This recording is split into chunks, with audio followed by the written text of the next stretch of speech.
You're most welcome. I want to take this opportunity to welcome all of you to this forum. I request those who are behind to come in front. We're about to begin. I request those who are behind to come.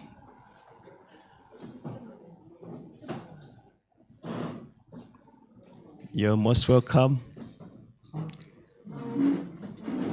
This is the Tax Appeals Tribunal. As you're aware, Tax Appeals Tribunal is a tax court. It's constitutionally set up by the 1995 Constitution. Its mandate, mission is provided for under the Tax Appeals Tribunal Act.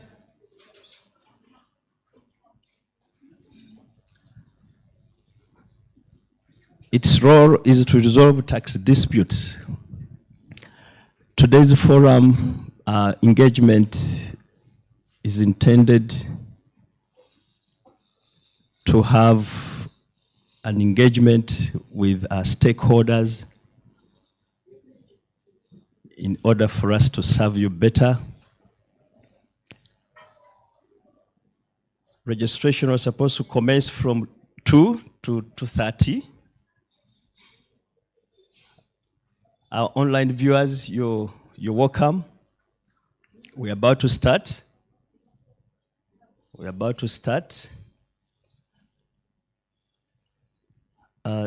Just a minute, this is in-house admin.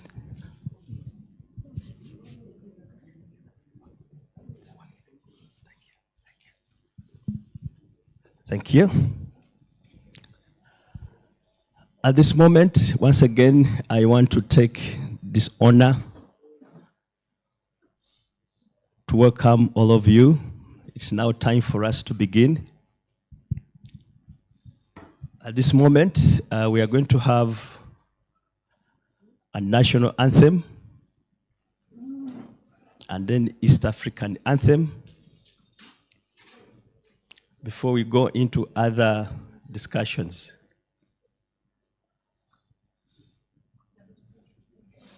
Pardon? No. Yes, representative.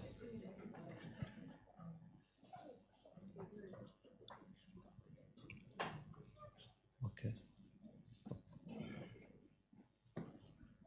Thank you, Your Worship, Rachel.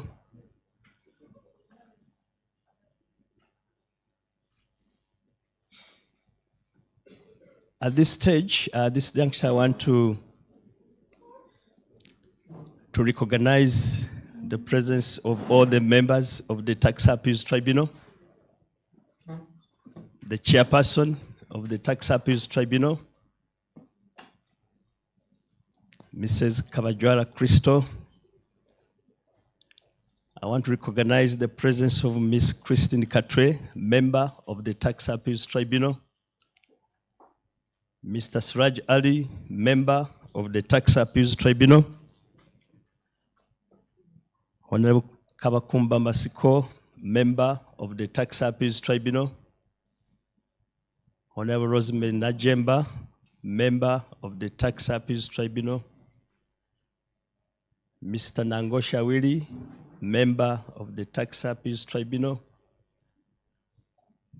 Ms. Safi Grace, member of the Tax Appeals Tribunal, Ms. Prosi Rebecca, member of the Tax Appeals Tribunal. I want to recognize the presence of our registrar, the mediators. You're almost welcome. The law firms, I can see BBA, Birungi Barata Associates. I can see Katende Sempebwa in the house. All of you, thank you for coming. Uganda Revenue Authority, you're most welcome. The tax agents, you're most welcome. And other tax advisors in the house, in your respective capacities, we want to welcome you today. this symposium. At this moment, I want to open this forum with a word of prayer.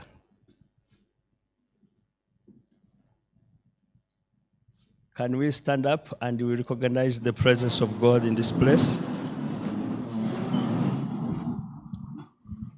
And I'm going to pray. Let's pray. Dear Heavenly Father, we want to thank you, God of mercy, Almighty God, creator of the universe. We thank you. We bless your holy name this day. Great is your faithfulness in all the earth.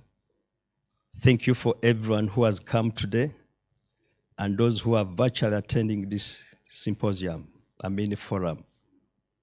Be with us, Almighty God, as we go to discuss. I pray that you let your heavenly angels be with us till the end. I pray all this in the name of the Almighty God. Amen. Thank you. You can take your seat. At this moment, I want to take the honor, singular honor, to welcome her worship, Rachel Kisache, the registrar of the Tax Appeals Tribunal. Let's appreciate her as she comes.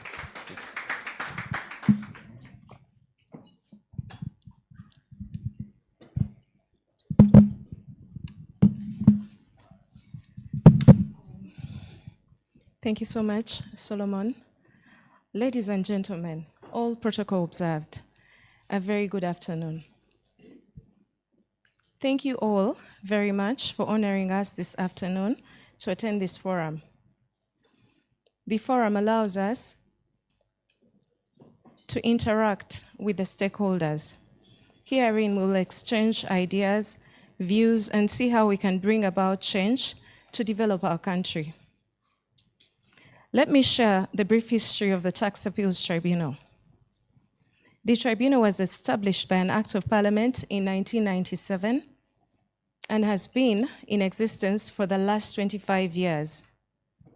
We worked behind the scenes until May 1999. The duty of the Tax Appeals Tribunal is to settle tax disputes between the taxpayers and the Uganda Revenue Authority. The tribunal allows both parties to be heard and enables disputes to be handled fairly, timely, and restores relationships for growth. Today, I'm pleased to inform you that the Tax Appeals Tribunal has regional offices with the help of the Jello Secretariat in Mbale, Mbarara, Gulu, and Arua. The tribunal comprises of a chairperson who was appointed in April 2024 and 2 new members, making the membership 7. I would like to welcome our new chairperson, Ms. Christo Kabajwara. You're very welcome to the Tax Appeals Tribunal. We're blessed to have you. We also embraced mediation along the way, and to date, 70% of the TAT cases have been settled through mediation. Our mediation team consists of 5 professional trained mediators who are present here with us. And the purpose of this engagement is to seek your views as key stakeholders on how this backlog and other challenges at the tribunal, that's the URA and the taxpayers, can be tackled. We look forward to a frank discussion of these issues and how we can progress together to build our country together. Karibuni. I would like to invite the chairperson to make her remarks, but before she comes, maybe I would like us to go through some housekeeping. We'll keep, if it is well with you, we'll have our mobile phones switched off. The washrooms are in the corner. You just use this corridor to the very end. And later on, we'll have a question and answer session that will be guided as we proceed. Karibuni, asanteni. Thank you so much.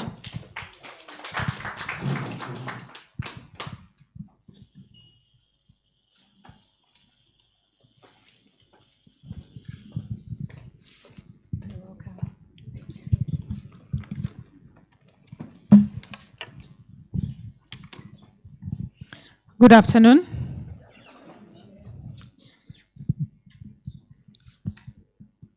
It's 2:39 p.m. I believe you've all had lunch, or at least some water. So good afternoon to you. How are you today? Thank you.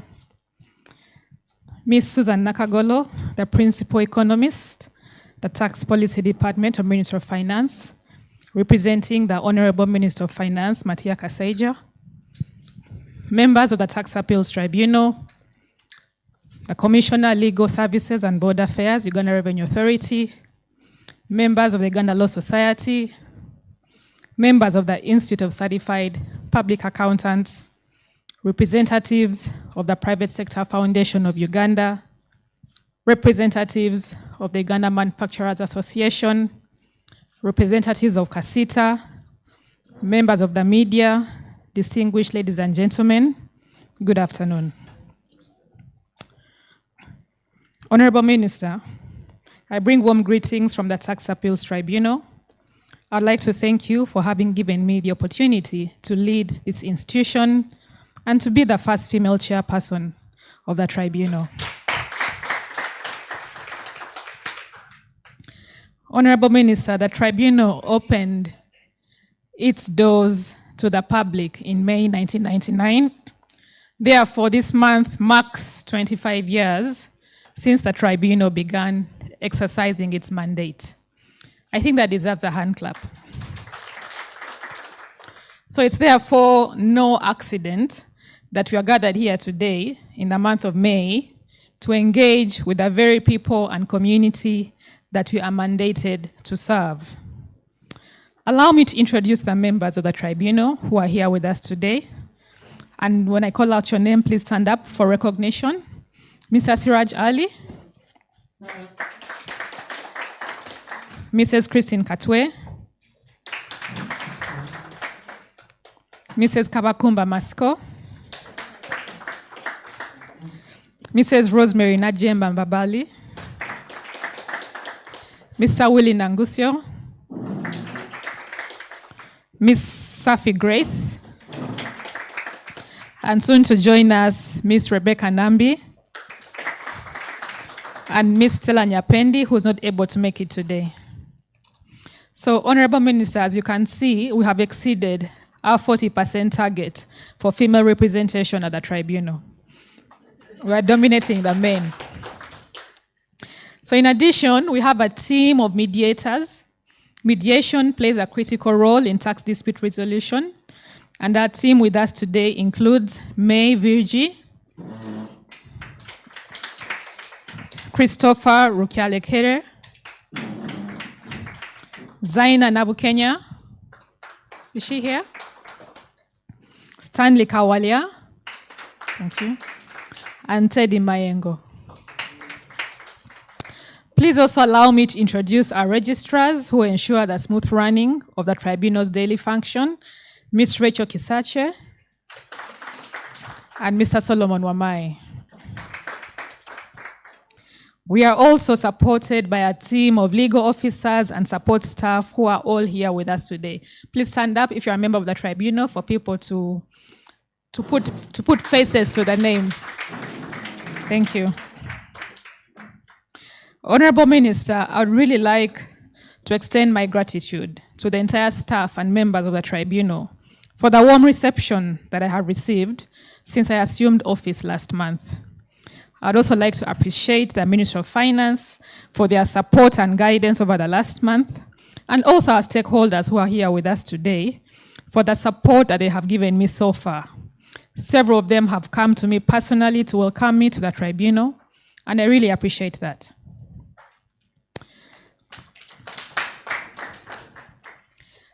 Honorable Minister, we have made significant strides over the last 25 years.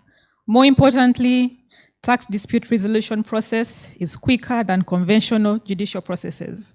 In addition, we have branches across the country in Gulu, Arua, Mbarara, and Mbale. The tribunal is also embracing technological advancements as matters can now be heard remotely. I'd like to specifically thank my predecessors, particularly His Lordship, Dr. Asa Mugeni, Justice of the Court of Appeal, for the work that he has done. Our role today as a tribunal, right now, is to build on the foundation that was laid by our predecessors by working closely together and with our stakeholders to build an institution that will be the center of excellence in tax dispute resolution in Africa. And it's for this reason that the purpose of this forum is to bring together all our stakeholders and provide an avenue through which our users can provide feedback to us as a tribunal and to each other. This forum is particularly important as we currently have a backlog that we are working hard to address. We therefore hope that we can chart a way forward to enable the speedy resolution of disputes at the tribunal. So considering the above, Honorable Minister, I'd like to highlight some of the key areas of focus that will define our strategic direction in the next year. We shall increase the number of daily sessions from the current average of 8 to 10 to about 16 to 20, in line with the additional capacity resulting from a fully constituted membership. We intend to digitize our systems and processes, such as a registry and the case management system, to ease service delivery to our users. We shall also invest in our human capital, both our members and staff, through training and capacity building. We also intend to focus on the dissemination, sensitization, and stakeholder engagement on the dispute resolution process, beginning with this forum today. We believe that these priority areas will cater to the vision of the tribunal to be a center of excellence, to the aspirations of our people, which in turn will help us deliver on our promise to our clients. Honorable Minister, as I conclude, I'd like to call upon all our stakeholders, the Uganda Revenue Authority, the taxpayers, and the entire business community to rally behind us as we play our part in resolving tax disputes, which in turn contributes to a fairer and more just tax system and the socio-economic development of Uganda. Honorable Minister, I'd like to now take this opportunity to invite you to give us your address and to launch this forum. I thank you.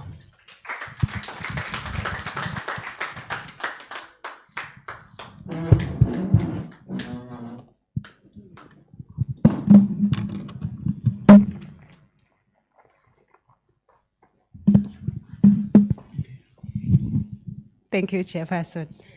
And I take it.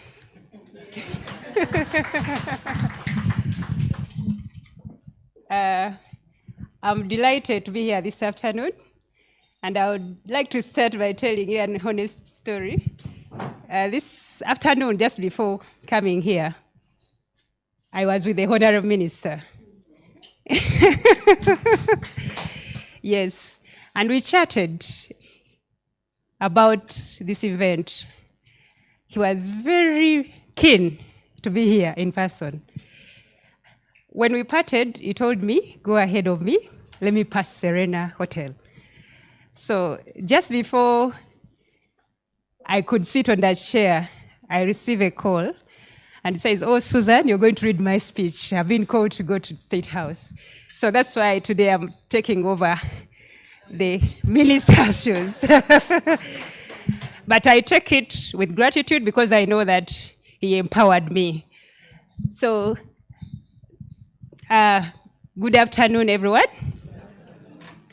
My name is Susan Nakagolo, like she mentioned. I work with the Tax Policy Department of Ministry of Finance. I'm a principal economist. I just want to take this opportunity to ask my colleagues that had escorted me this afternoon to stand up for recognition, Minister of Finance. Yes, you're most welcome. Mr. Daniel Mbabazize is a very right-hand person as far as issues of tax tribunal are concerned. And Moses Wamunga, you're most welcome. So I'll go straight to the speech. I noticed that it is a women thing, actually. So I'm fitting in very well. The chairperson and members of the tax tribunal, I'll read it verbatim, because it was his speech. The representative of the Commissioner General Uganda Revenue Authority, members of the Uganda Law Society, members of the Institute of Chartered Certified Public Accountants, representatives of the Private Sector Foundation of Uganda, representatives of Uganda Manufacturers Association, representatives of CASITA, members of the media, distinguished guests, ladies and gentlemen. It is my honor to be here to grace this occasion as the Honorable Minister of Finance, Planning and Economic Development. First and foremost, let me take this opportunity to congratulate Ms. Crystal Kabajwara upon the grand appointment of the chair to this grand. I think she deserves a better applause. In the same vein, I want also to congratulate the new members to the team. Please, let's applaud them. I would like also to congratulate the tribunal upon making 25 years. And I hope you will recognize some of the events to mark and celebrate this achievement very soon. I also wish to appreciate the invitation to officiate at the launch of the Tax Appeals Tribunal Users Forum, which gives me an invaluable opportunity to interact with the key stakeholders on the tax dispute resolution landscape. This interaction also gives me the opportunity to reiterate government's commitment to ensuring that the tribunal is supported to contribute to its delivery and achievement of objectives. As the Minister of Finance, we pledge our full support to ensure that the tribunal, especially under the new leadership, is able to fully operate. The mandate of the tribunal is to settle tax disputes, among others, between taxpayers and Uganda Revenue Authority. The tribunal derives its mandate from the Act, or the Constitution, that is Article 152. The tribunal must be independent and not subject to the direction of control of any person or authority. This ensures that the investment and business opportunity can trust the tribunal to resolve any disagreement they may have with the Uganda Revenue Authority. Therefore, the tribunal contributes to the creation and conducive business environment in Uganda, which encourages investment, and this, in turn, promotes economic development. I'd like to commend the tribunal for establishing the Users Forum.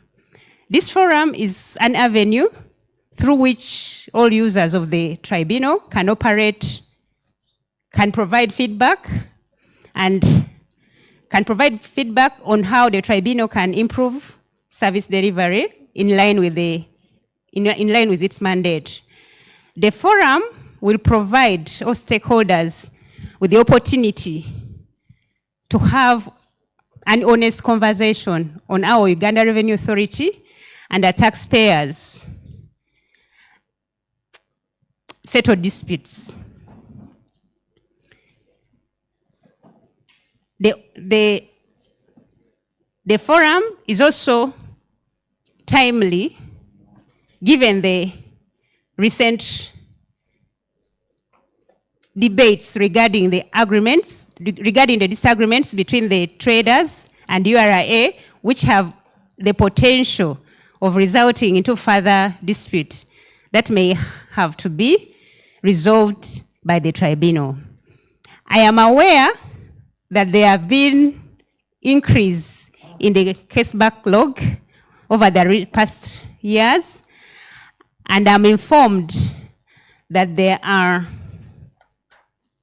currently about 250 cases pending before the tribunal with a value of about Uganda shillings 700 billion.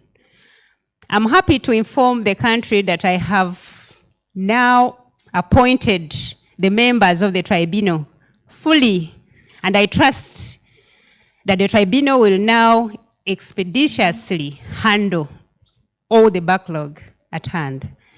I therefore expect the chairperson to ensure that the cases are quickly heard and disposed of. This is important because it will unlock either tax revenue for the government or a working capital for the businesses, both of which are important for stimulating economic growth and national development. I'm therefore pleased to launch the Tax Appeal Tribunal Users Forum today, which will bring together all stakeholders in the tax dispute resolution process. I urge the tribunal to carefully listen to the stakeholders' views and concerns and expedite appropriate action to address these views and concerns. I would like to wish you fruitful deliberations. Amen. Yes, I appreciate it.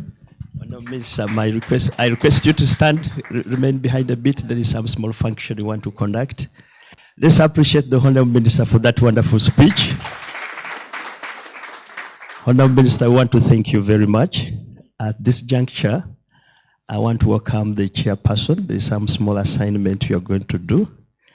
Honorable Chair and the members of the Tax Appeals Tribunal, I want to invite you to come in front. Madam Chair, you're most welcome. Okay.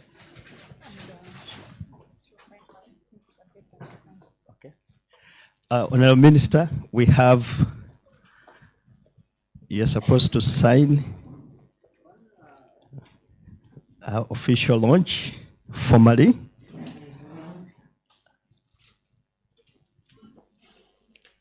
Where's the cameraman, please? Honorable Minister, you can append your signature.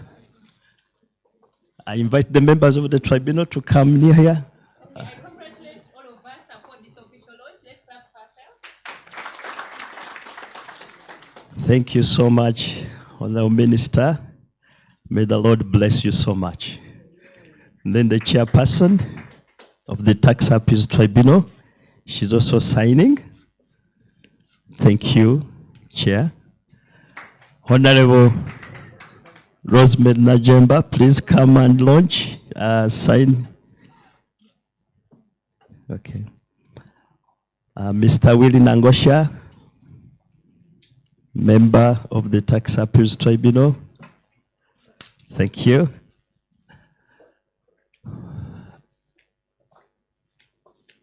Madam Grace Safi, thank you very much. Member of the Tax Appeals, Honorable Kabakumba Masiko.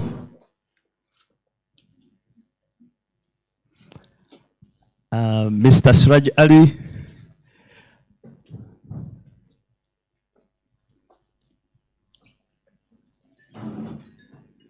Member of the Tax Appeals Tribunal. Ms. Christine Katre, member of the Tax Appeals Tribunal.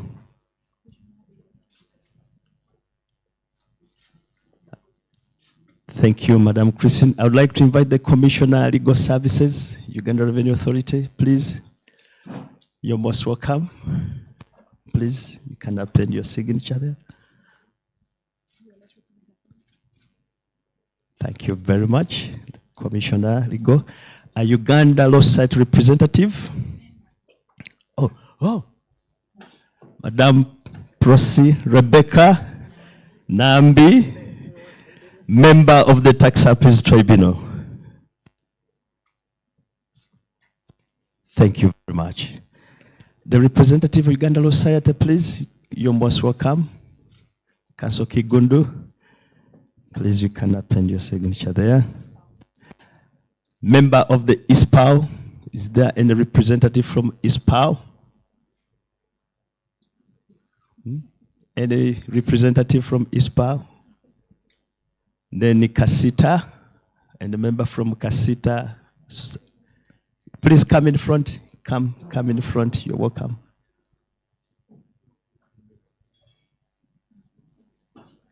Yeah. You're most welcome, sir. Please come and thank you. You can sign where there's any space around here.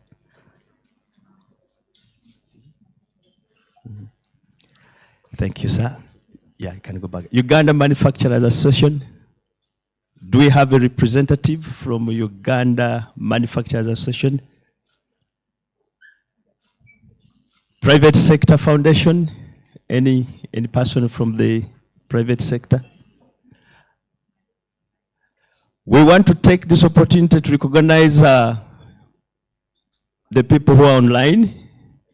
We know we are with you. We recognize your presence. Thank you very much.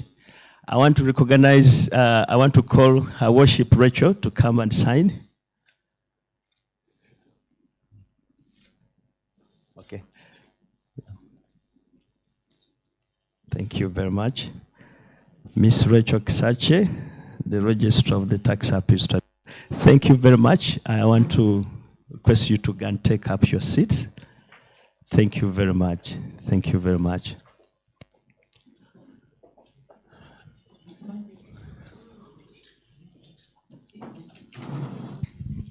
Just a minute. Is that right? Okay. Thank you very much, members who have come, the stakeholders. At this moment, I want to welcome Mr. Suraj Ali, the member of the Tax Appeals Tribunal, to take up the other assignment. You're most welcome, Mr. Ali. Thank you. Thank you, Mr. Wamai. The representative of the Honorable Minister, the chairperson of the Tax Appeals Tribunal, the Commissioner Legal Uganda Revenue Authority, distinguished guests, ladies and gentlemen. As you have heard, we are here because we'd like to hear from you. We'd like to hear from you about what we are not doing right. We would like to hear from you about what we are doing right. We'd like to hear from you about what we should change. We'd like to hear from you about what should remain the same. So I will invite the chairperson of the tribunal, who will set out the position of the tribunal, what the tribunal expects from the tax litigators.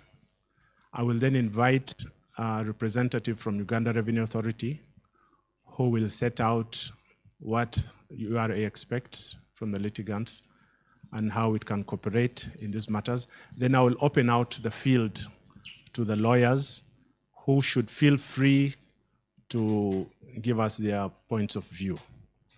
At the end of the day, we hope we will get solutions which will be able to resolve the matters we have in the tribunal, especially the backlog. Madam Chairperson.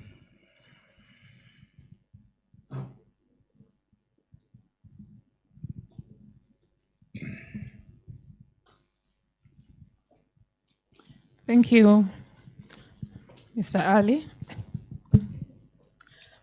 The tech team, could you please display our slides?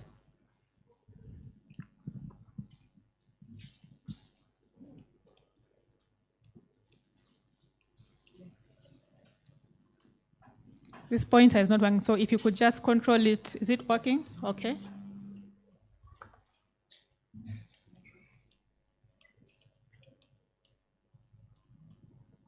Please control from that side. Move on to the first slide. The next slide, please. And the next one. All right. So ladies and gentlemen, I'm here to present the position of the Tax Appeals Tribunal. This is pretty much a summation of our observations on how the business of the tribunal has been conducted.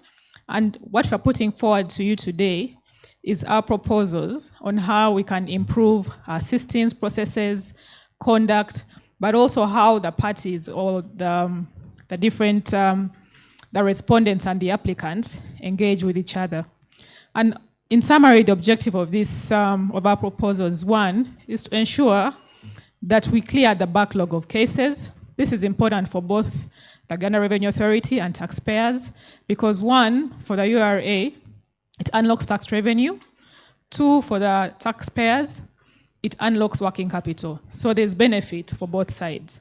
And we also want to ensure that there's a right level of professionalism and we're paying the right kind of attention to both users or both parties who come to the tribunal to make use of our services. Next slide, please. So, in light of the backlog that we're currently facing, we'd like to encourage applicants, if you have any urgent matter, we are open to expedite this matter. So if you're ready to proceed, because over the last couple of months, the last couple of weeks that I've been in the tribunal, I've noted that some of the applicants, the lawyers, are not ready. However, there are some who are ready to proceed. So if you'd like your matter to be expedited, please reach out to us and we'll give your matter priority. In terms of new applications, all those will be referred immediately for mediation by the registrar, and the dates for hearing will be set at that point. So the practice has been that an application is filed, and then it comes to us maybe a month later for mention. And that time lag of 1 month, really, I don't think is necessary. So what we're saying is that going forward, we'd like the registrar to immediately refer all new matters for mediation. And at that time, because mediation is 60 days, the hearing dates will be set immediately. So that if mediation is not successful, you know what the next stage is without you having to come to court for mention, as has been the practice.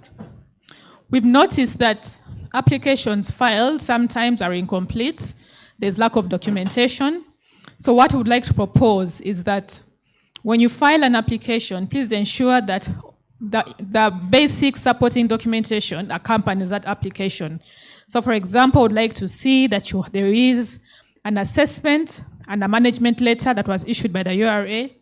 There should be the objection acknowledgement receipt and the detailed objection that was submitted by the taxpayer. There should be the objection decision notice and the accompanying report from the URA, if any. And that is really the basic for us to be able to understand the gist of the case that you have filed.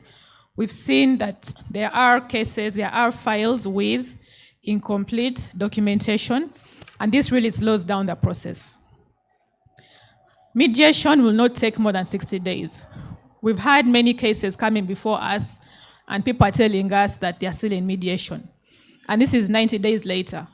So I'm here to tell you that going forward, mediation will not go past the 60-day mark.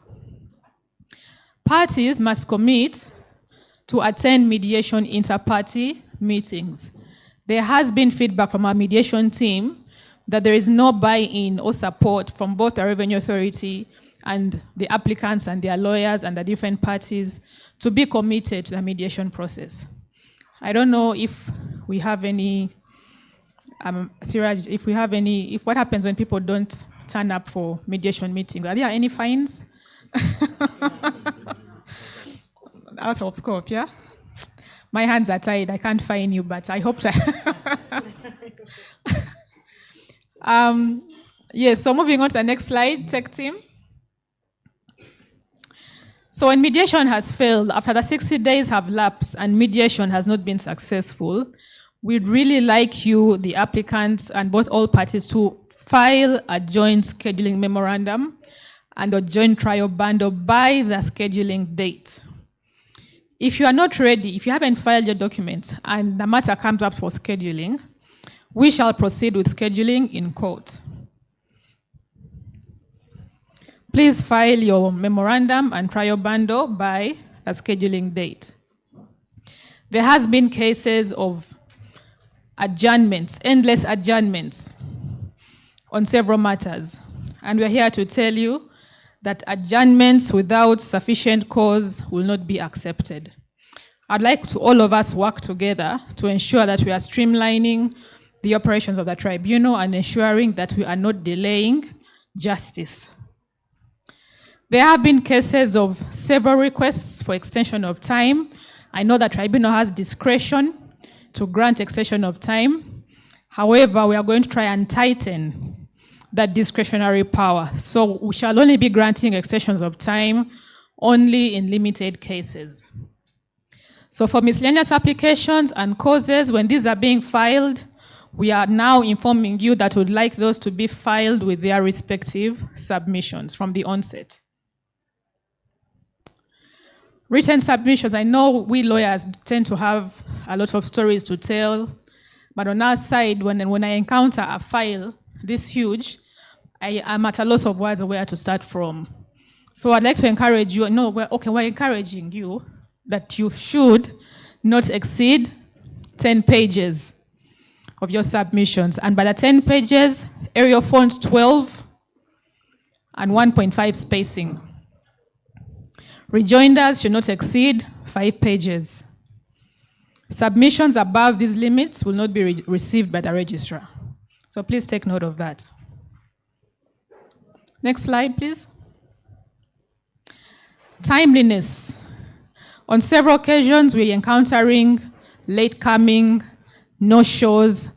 The tribunal is fully constituted. You have a full panel, and counsel for the applicant or counsel for the respondent is not present. Then we get our tech team, start making phone calls. Where are you? Are you on your way?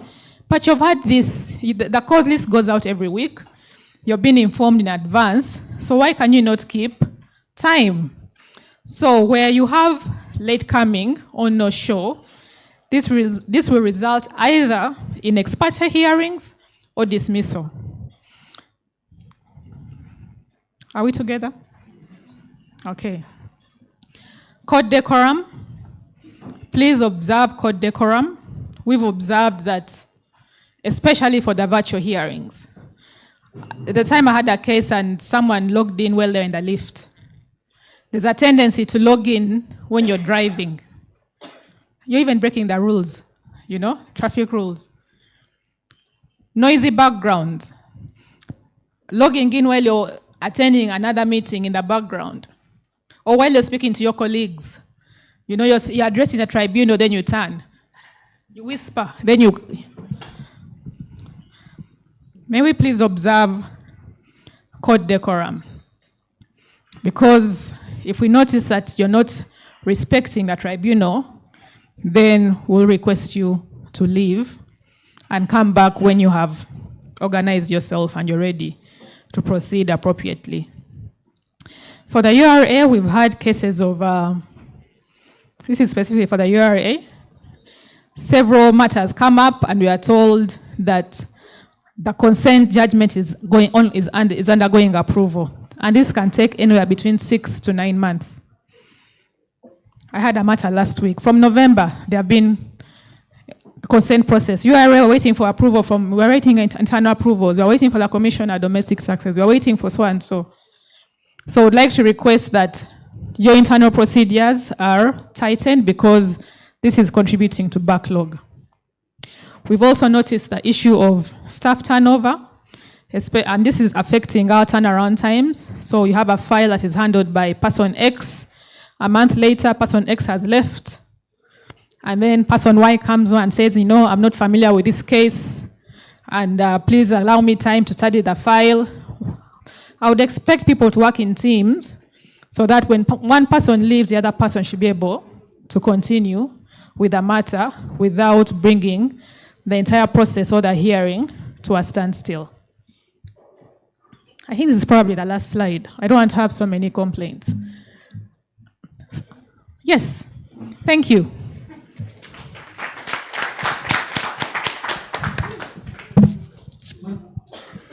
Thank you, Chairperson.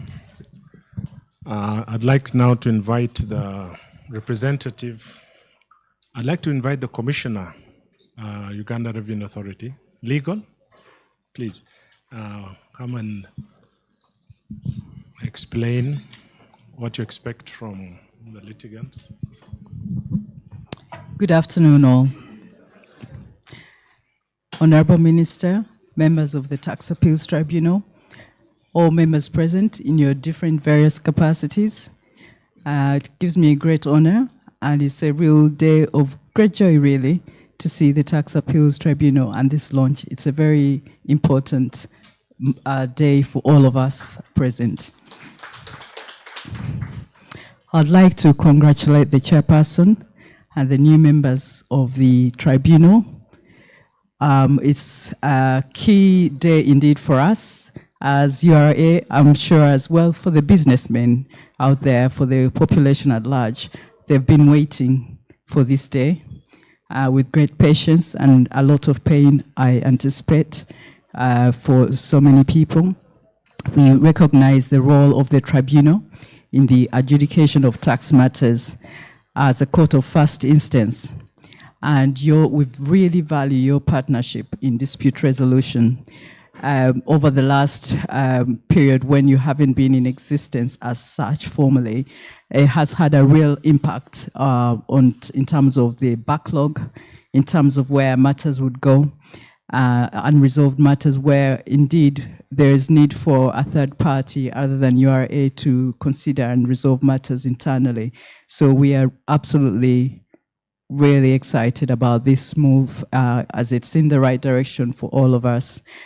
We commend TAT for the introduction and use of technology through adoption of Zoom for attendance. It's clearly where the economy is going, and it's a very welcome move for all. We recognize TAT's reliance and adoption of ADR through mediation, which has expedited the disposal of cases.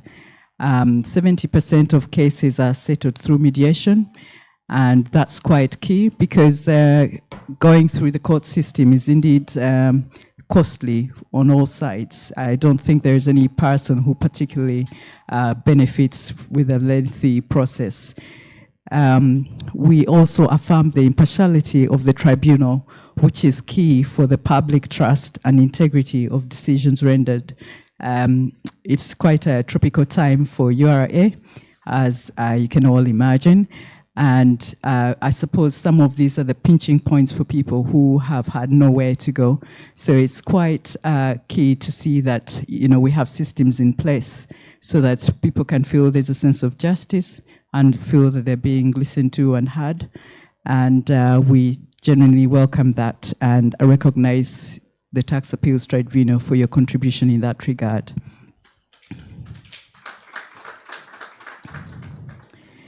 Given the time lapse and the importance of expediting the disposal of matters, it's clearly key that there is indeed a strategy for the disposal of the backlog of cases to facilitate both revenue collection, but also for the business person out there.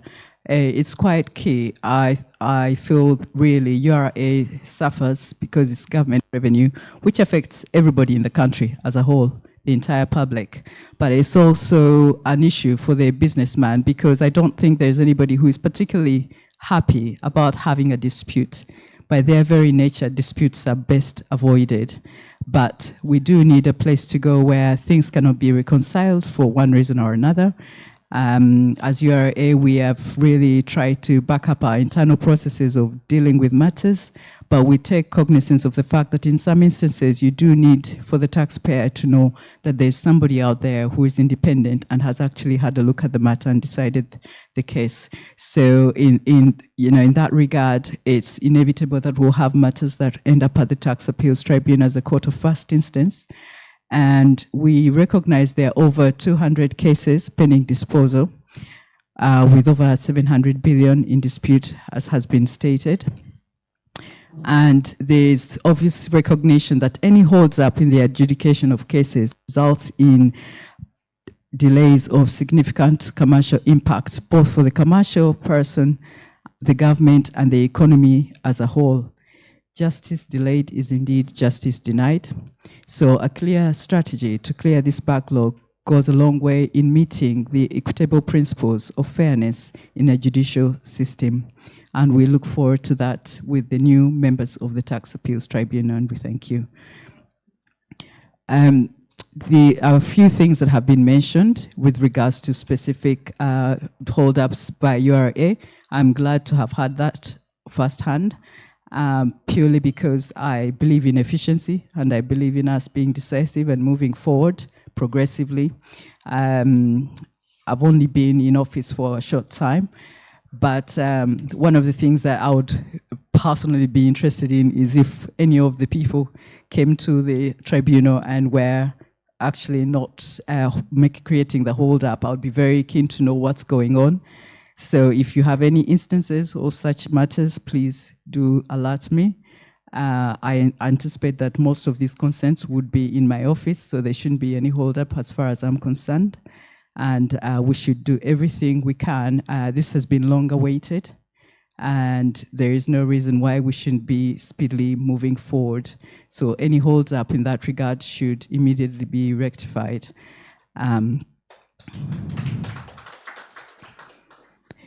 I am mindful of the issue of staff turnover that has been a big issue, and clearly this disrupts because obviously one is a loss of talent of those who have been in that, working in that capacity on the individual cases. The continuity of the same person dealing with the matter is quite key, especially where matters have been contentious, and then you don't have to onboard a new person to help with the progression of the matter. So one of the things I would assure you of is the fact that we are working internally to improve issues of staff retention. Is something I'm passionate about. Otherwise, it's a waste of time training somebody and then they move off to another office. And so we are indeed alive to that. And it's a matter that we're going to address. Our door is open as Commissioner Legal.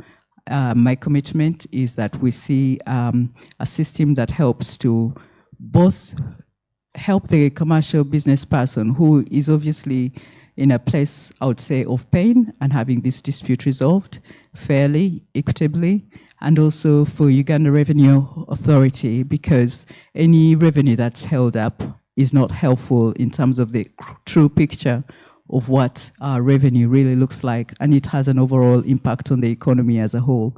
So I look forward to working with you all, and I congratulate you all once again.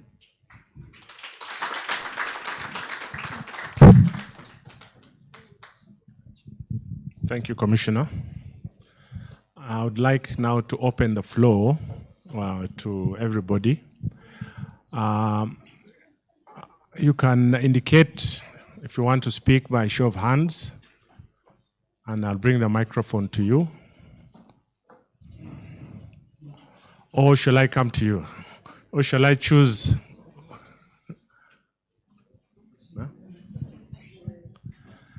Yes, the ULS members are here. Who is from ULS?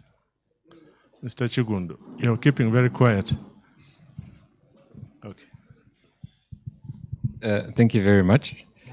Honorable Minister represented, Chairperson, honorable members of the Tribunal, Your Worship, the Registrar, Your Worship, the Deputy Registrar, mediators, ladies and gentlemen. When we received the flyer informing us of this launch, the tax law cluster had a small discussion around the issues to do with the Tax Appeals Tribunal. So I would like to summarize some of the issues that permeated through that discussion, but careful to note that I'm sticking to the theme of the forum, that is improving the experience around the Tax Appeals Tribunal. There are very many things that are going very well at the Tax Appeals Tribunal. I could just mention just a few of them. The Tax Appeals Tribunal has a very responsive team. I think anybody that has practiced at the Tax Appeals Tribunal can bear testament to that. Then the realistic cause listing. There are some of these courts we go to, they tell you please show up at 9, you spend the whole day there. But at least with the Tax Appeals Tribunal, they tell you please show up at 11, that's when the matter will take off. Then the embracing of the technology, I think that's a very big positive on the Tax Appeals Tribunal. And then, very importantly, the courtesy that is extended to litigants at the Tax Appeals Tribunal. Some judicial officers, you really dread appearing before them because of the way they have that very scary demeanor. But at least with the Tax Appeals Tribunal, courtesy has been extended to the litigants. And we just applaud and encourage that. I wish you keep these going up. For areas of improvement, I'll start with the elephant in the room, which is the 30% deposit. This, I don't know, I think for us, where I come from, when we want something done, we normally get on our knees. But we just request the tribunal to look into the issue of the 30%. In my own experience, I think there are very many taxpayers that have been locked out of Tax Appeals Tribunal because of this requirement. Why can't the tribunal look at alternative forms of guaranteeing this 30%? I was handling customs matter one time, and the goods are held up at customs, the taxpayer can't clear them. On top of that, they are requesting you to deposit 30%. You're wondering whether they're not using this as a defeative. The other issue would be the formality. The law tells us the tribunal should be less formal, and indeed it has been less formal. But we still see instances where, when we are trying to tender in evidence, documents are being thrown out because they don't have page numbers. People's cameras that are being used to take good evidence are being questioned. Who took this photo? Things like that. I think the tribunal could look into that. Then the other issue is publicizing the TAT decisions. I take note that URA has been publishing a case digest. It's very commendable, but the ask here is that the Tax Appeals Tribunal should get a forum, or now we are moving into the technology era, create a drive where all these decisions are deposited, so that it will help us as litigants to try and mitigate issues of misguiding the tribunal, if I may use that. The other is about the facilities. If you look at, in terms of value that the Tax Appeals Tribunal is handling, some of the members are not very comfortable with where the Tax Appeals Tribunal is, for starters. Now that Judiciary has gotten some very good buildings near the Constitutional Square, the proposal was maybe we could get some facility as well there. And this, I think, goes to the Honorable Minister represented. Issues to do with parking. Some of the litigants and practitioners have amassed some amount of wealth.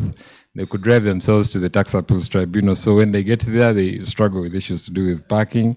I think issues of the ablution blocks, all those are issues that some of the members felt needed to be looked at. Then finally, members are looking forward to the day the Tax Appeals Tribunal will go E. ICMIS has been rolled out a couple of courts, so members are also looking out for the day when we won't have to carry those heavy files to come and present our matters. Those are the issues that, as I said, permitted through the tax law cluster. But in case any others show up, we'll surely raise them. Thank you.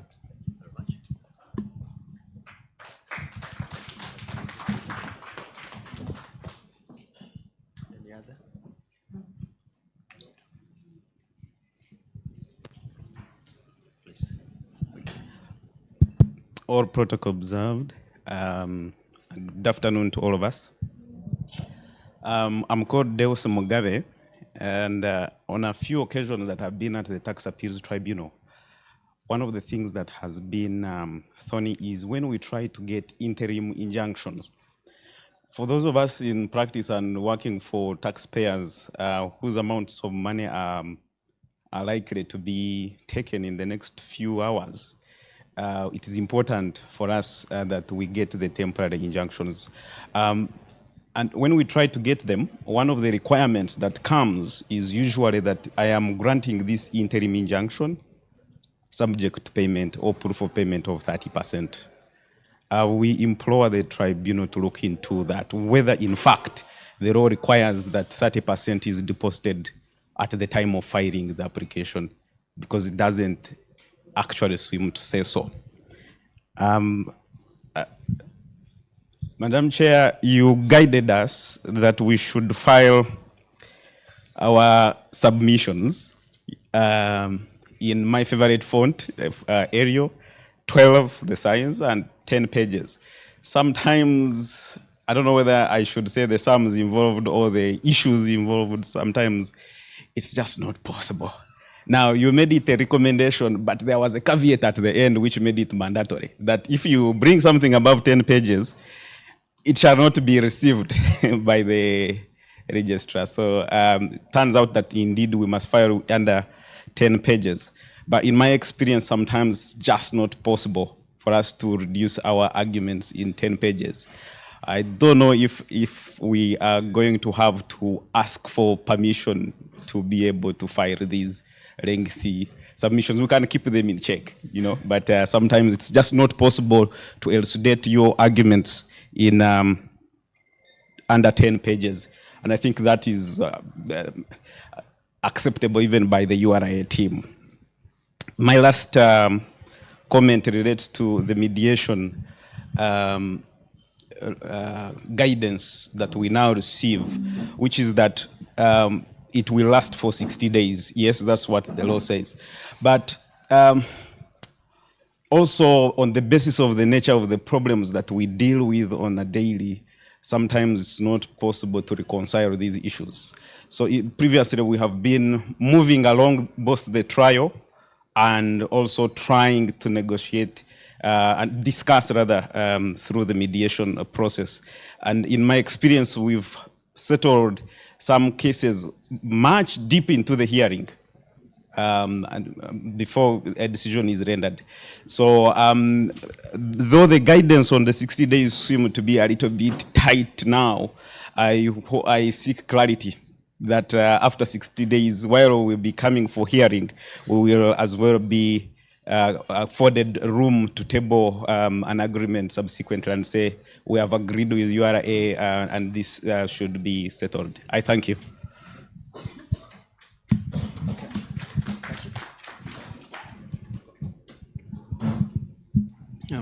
Thank you very much, honorable members of the tribunal. My name is Emmanuel, and just one issue that I seek to add on to what my brother Dels has indicated, and that is on the issue of limiting the submissions to 10 pages, Madam Chairperson.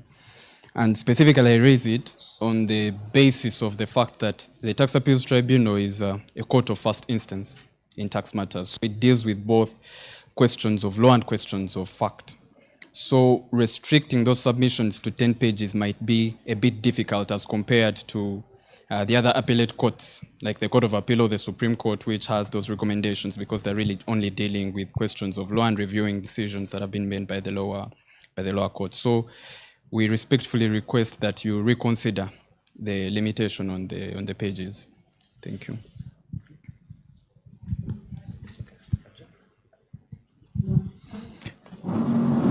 Good afternoon, Madam Chairperson and honorable members and colleagues. My name is Patrick Kabagambe. I practice with Virunji Barat and Associates. I wish to add a few issues that were also raised by the members of the Law Society. Madam Chairperson, the first issue is how we admit evidence. We have had instances or challenges where one party submits through witness statements, another party submits through oral evidence. Now, if you go to other areas of practice, courts, it is either we use oral evidence or we use witness statements.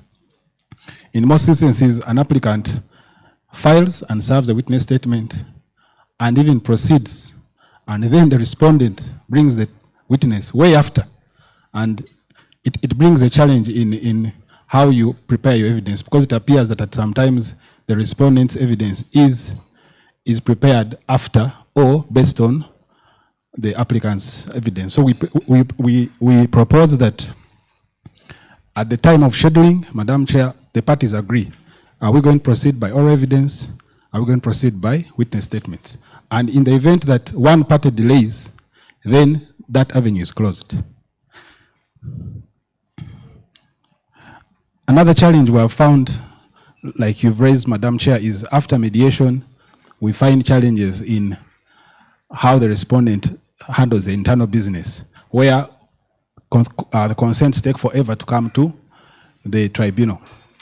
Our proposal is that since the court refers the matter to mediation, and the mediator has powers, when mediation is completed, let the mediator refer a report or submit a report to the tribunal that clearly highlights the areas of agreement, so that then the tribunal can, if at all the respondent is delaying in its internal processes, the tribunal can complete or proceed on the matter based on the report of a mediator, as opposed to coming to the tribunal and you say, it is your matter, proceed, and you say, I'm waiting for the respondent to complete their internal business. So that power can be given to a mediator, and the tribunal can rely on a mediator's report.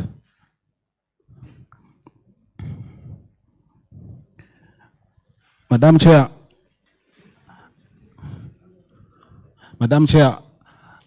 there's an issue of a draft ruling. A matter is completed and the ruling is read, and maybe it has one or two issues, and they say, we shall provide to you a signed ruling later. Now, as far as the days of appeal are concerned, it starts running that day. And should you have lost the matter, unfortunately, enforcement will ensue that same day, I can assure you. So applicants are found in a challenging position where you cannot appeal. One, you don't have the grounds of appeal, you don't know the actual areas, and you are at the mercy of the tribunal. So we propose that if the tribunal does not have a ready ruling signed, let it postpone the delivery of the ruling until the time when you say the ruling is ready, come, read it, it is signed, and both parties leave. Finally, is to do with execution. Parties come to the tribunal as litigants, and the tribunal grants decisions and also grants costs. We go ahead and have tax costs, and then payment becomes a problem from the respondent side. As a litigant, you would be expected to come back to the court and say, I'm entitled to these remedies, I'm entitled to these costs. The issue is, why is it difficult to enforce or for the tribunal to issue enforcement orders against the respondent? If both of us are before the tribunal as equal parties and I have a decision in my favor and I have tax costs, why should I demand payment for those costs for a year into another year? And why should the tribunal be very timid to issue enforcement against any of the parties? Thank you.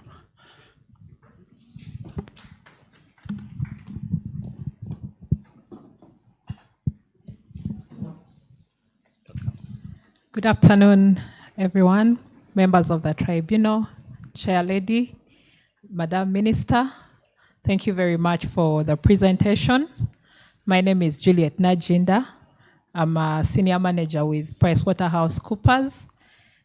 We have a few submissions that I collected from my colleagues at PwC.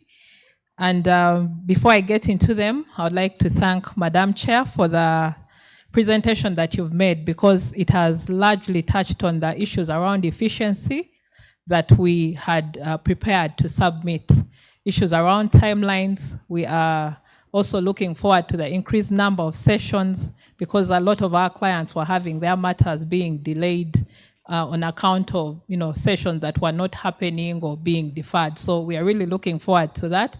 And based on those proposed amendments, our submissions have been reduced by almost 80%. Maybe then looking into efficiency and how we expect to do that, one of the proposals that we have is around how mediations are conducted. We have seen that URA normally goes back to almost re-audit the event at hand and ask for the same information, and you find that it takes a lot longer than you had anticipated. So our ask is that if the matter is at mediation, then you start at the point where you left off at objection without the taxman going back to reopen up new things and asking for information as if it's a new audit issue. The other issue that we have was around, just to add on to my colleague, around the 30%.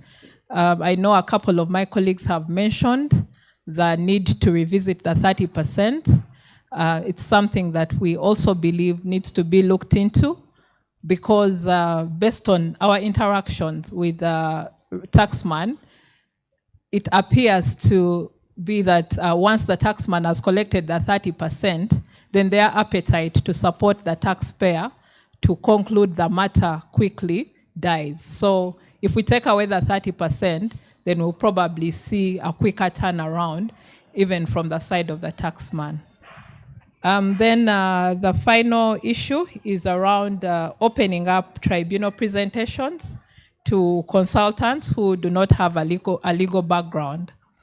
Currently, we are seeing that most of the submissions, the moment the client gets to the tax appeals tribunal, they have to get someone with a legal background to represent them. But in other jurisdictions like Kenya, we see that clients can continue with their tax consultants who may not have a legal background, but have a good background regarding the case, maybe probably because they've supported the taxpayer right from objection at the tax authority. So it's our ask that the tribunal also opens up that avenue for taxpayers to have representation even without legal counsel. Thank you.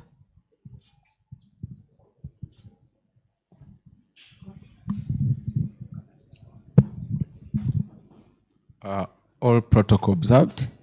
Good afternoon, ladies and gentlemen. My name is William Were, managing partner at Marlin Advocates. Madam Chair, allow me boil the cabbages for the third time.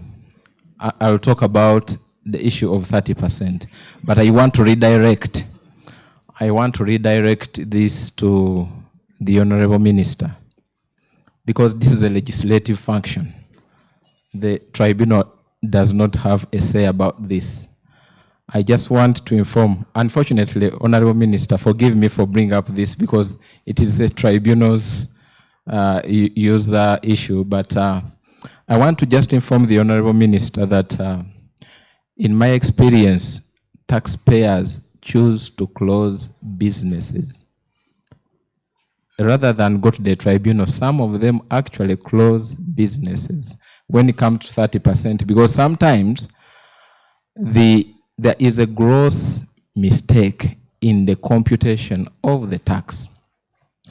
In fact, if you met a malicious manager in domestic taxes and they want to close your business, all they will do is just raise an assessment. I mean, once the assessment is issued, you're done.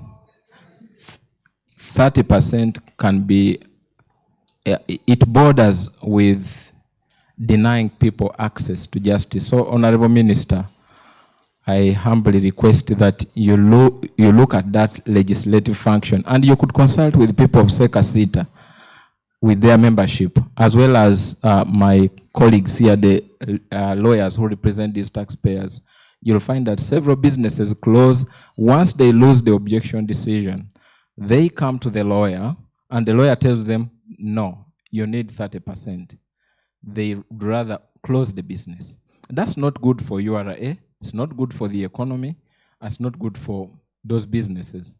So I ask the Honorable Minister to help in that area. Look at that legislative function and possibly table a bill to deal with it. But this can be done through research. And I'm sure the sample space here is representative of the people whose views you would seek. Thank you so much. Maybe before I leave the floor, I want to specifically thank the people who do mediation at the tribunal. I know a lot has been said, but they do a great job. Thank you.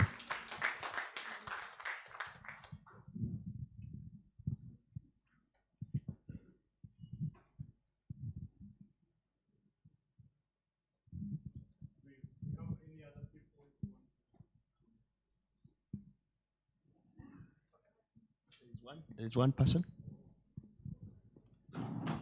Yes, we have people online who are online that have sent some comments.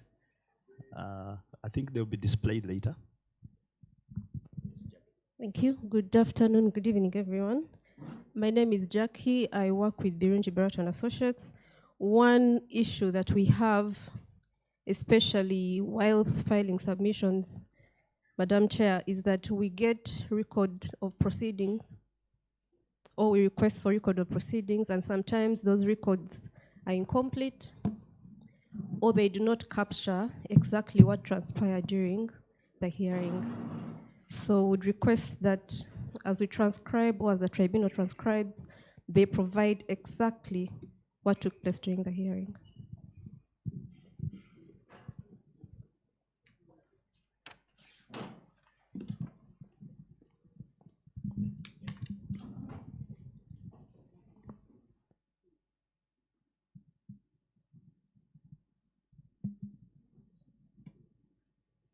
So while we wait for, if we can get people online, I would like to go through some of the issues you have raised and see if we can have further discussion. The issue which keeps coming up is 30%. You know, the issue which keeps coming up across the board is 30%. I will ask the representative of the minister. I will ask Commissioner URA to say a few things to see what can be done about this 30% issue. It's okay. It's okay. Madam, we have ambushed you, but we can't help it. By the way, I work with the Tax Policy Department, and we are the department that is mandated to take care of the tax appeals tribunal. For your information, issues with your budgets, recently we just took a law to Parliament, the amendment. It has been us. So it's as much as I'm the minister, I know that these are pertinent issues. So on the 30%, what I've been thinking personally is, yes, I'm glad I'm here together with my colleagues. I think we can do some research. CLS is also here. We study, especially within the region or even within the jurisdiction itself. And we see, we can move an amendment. This is not, maybe nobody else has been thinking about it. Congrats to our new chairperson. And I know we've been working with her, even in other circles. So I think personally, maybe this is a take home that I can go along with. The other issue that you talked about was the location, premises. And I agree. Even me, I feel like where TAT is located has, if we look at the development and what is happening, you have really lived your life. Sorry for the lack of words. But again, and indeed it is my department, even over the last years, we have pushed for your budget increment. But maybe you have not presented some of these issues well. We can work together since I am here, and we see how best to take this forward. Thank you. Thank you, Minister. URA, can you say something? Thank you. The issue of 30%, yes, very contentious issue that comes up very often, well recognized.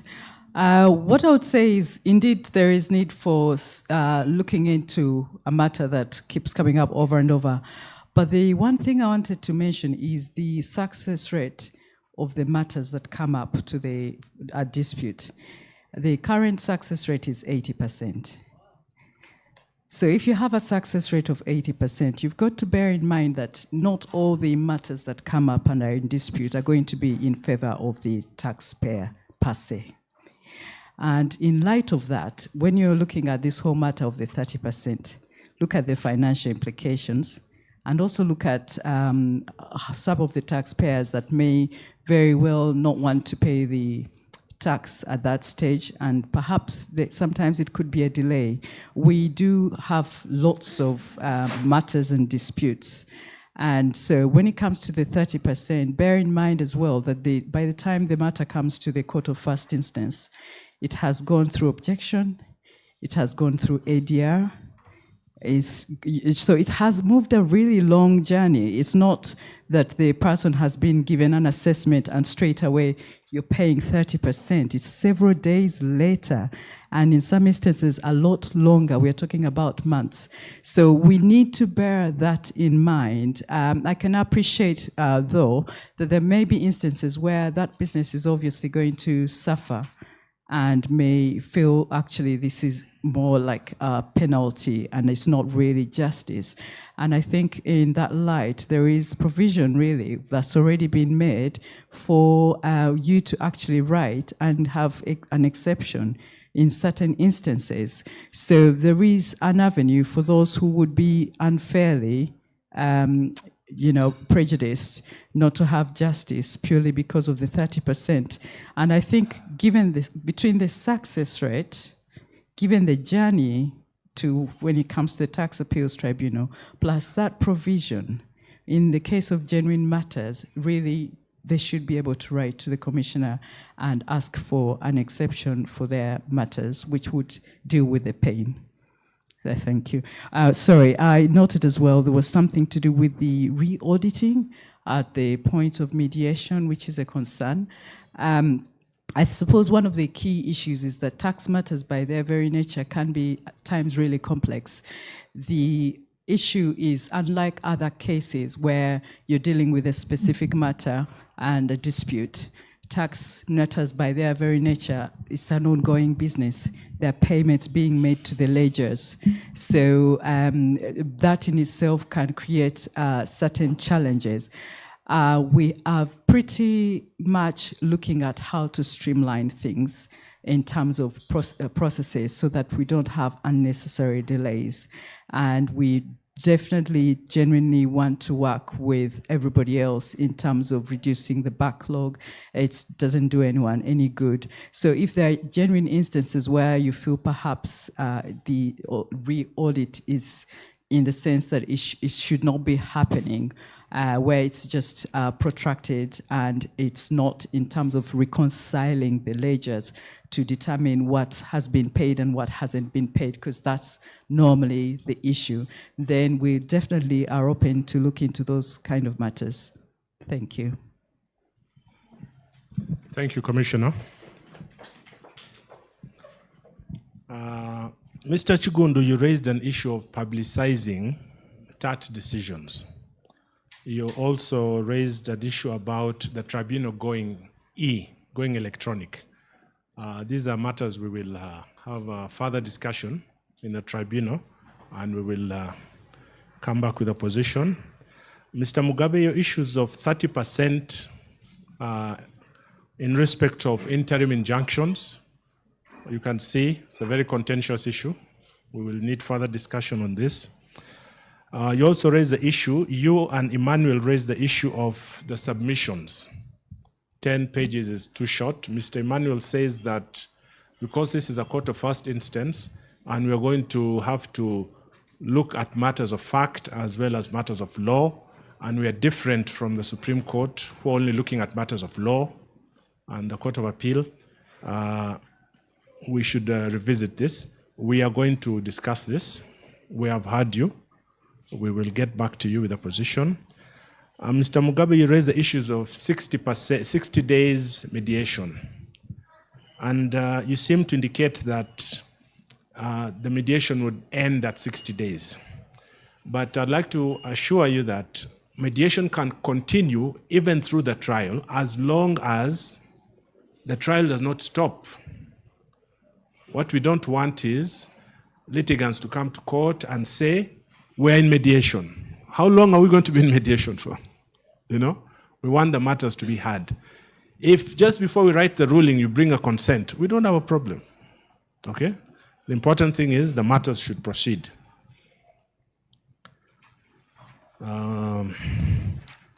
Mr. Kabagambe, we have understood your issue of some parties want to go oral, some parties want to go with a witness statement.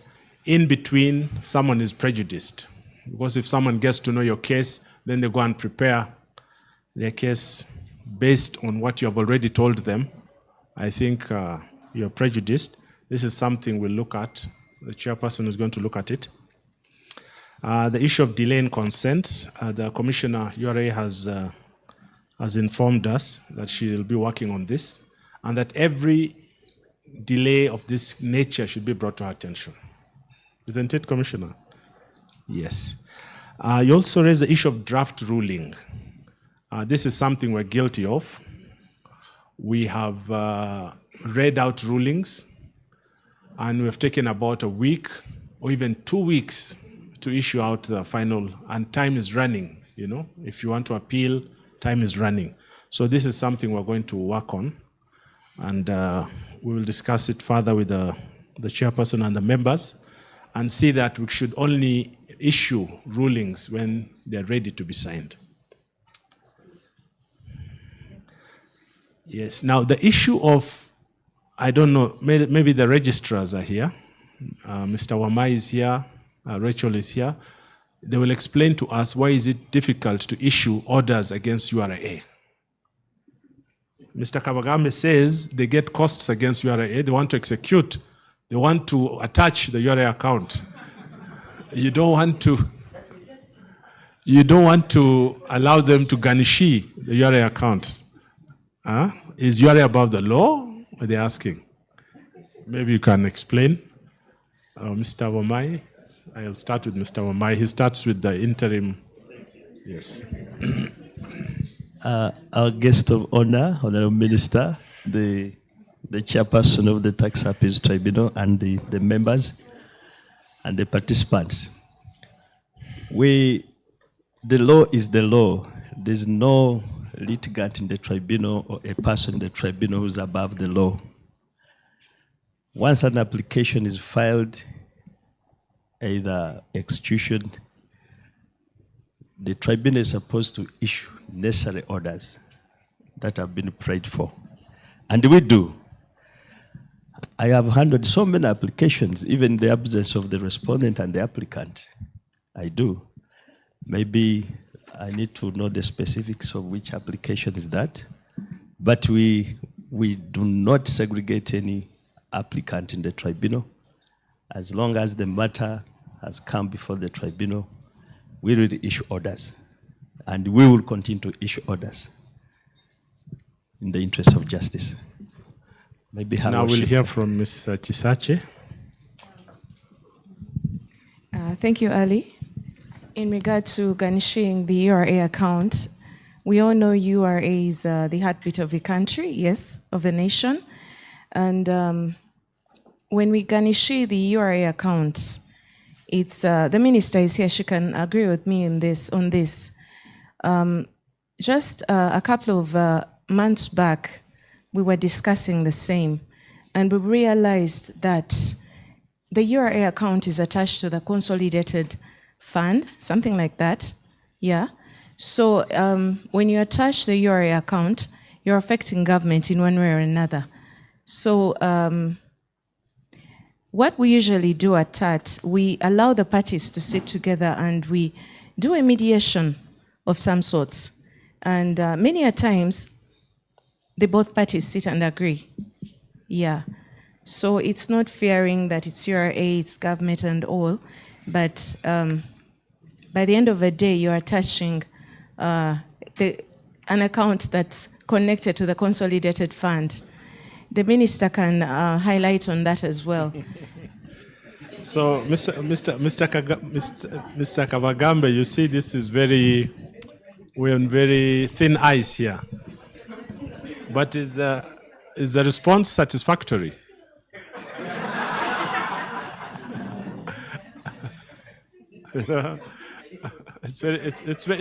It's very difficult, you know. When I was in, huh?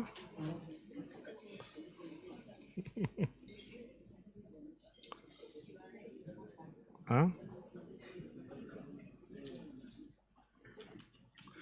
Well, when I was in private practice, my law firm used to sue URA every week and would go and attach their bank accounts.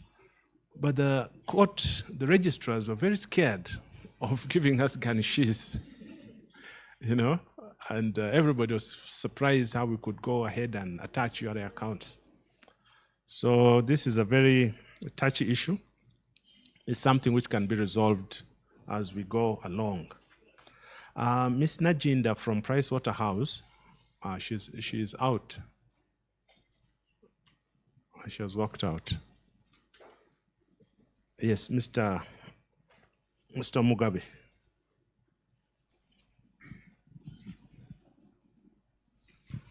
Please project for us the online comments for the other member to respond, please.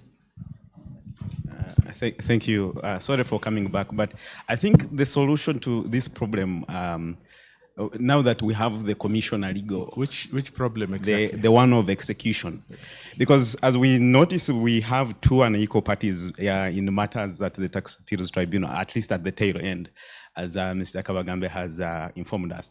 But I think part of the solution lies with the willingness of URA, and for that matter, the commissioner legal. Now that she's here, I think she would be able to provide the solution to us, because we need to understand that we have a practical problem which we cannot solve, isn't it? But the URA members who are here, please don't make our lives difficult when we are executing. Okay? That will create some level of parity. Yeah, Mr. Mugabe, this issue of execution can be escalated from the tribunal. You can go to the High Court, you know, and you can go on. So that it can be easy to, if the registrars are timid, you can escalate it, you know. So Pricewaterhouse, Ms. Najinda was raising an issue, a very important issue, about opening up the tribunal to non-lawyers. The tribunal has never been closed to non-lawyers. It's just that the lawyers have taken it over, but it has always been open to non-lawyers. If an accountant comes to the tribunal, we let them proceed. We don't ask them for practicing certificates, you know. Ms. Najinda, now that you're here, we were talking about opening up the tribunal to non-lawyers. And we are saying that the tribunal has never been closed to non-lawyers.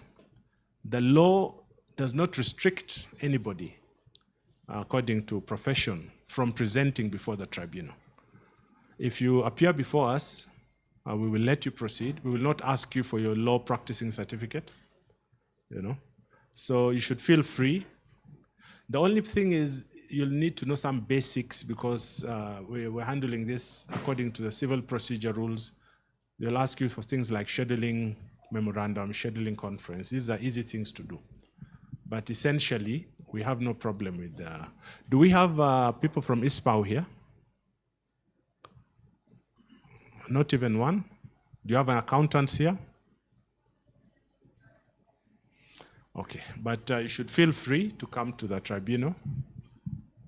Yes, of course. Yes, Najinda is here.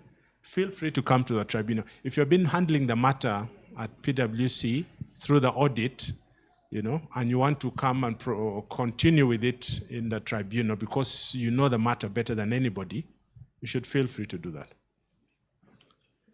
Yeah, so... Mr. Ali, we have some comments from the online Okay, let me just members. finish one. Ms. Okay. Aturinda is speaking about incomplete records.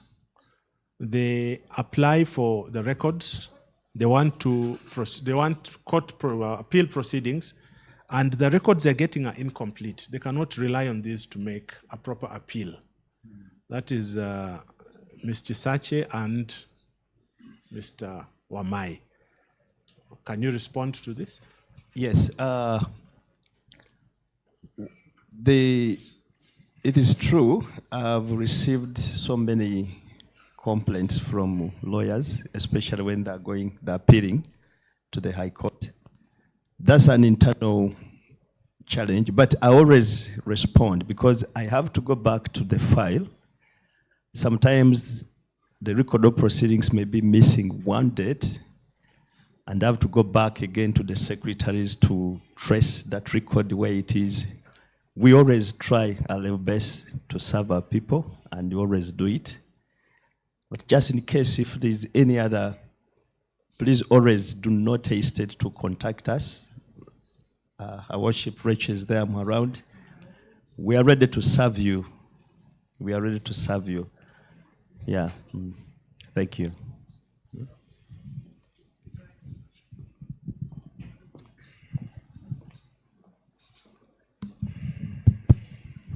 This is in regard to the location. The JELOS Secretariat, now Security and Governance Program, has been fair enough to include the Tax Appeals Tribunal in the Naguru project. I think we have a whole flow to us. The only challenge that they are faced with is that they cut their budget. But 2024, we would have been in the JELOS house. Yes, and then there are two other alternatives. We have the Bwebaja project that's coming up. And I don't know when it will happen, but we've been getting invitations to attend the meetings for the same. So there is hope that we will move from that place. Then the third is the Ministry of Finance. Sometime early this year, the Undersecretary mentioned that all the agencies and subventions like TAT would move to the new structure, the new building. Maybe the minister can as well highlight on that.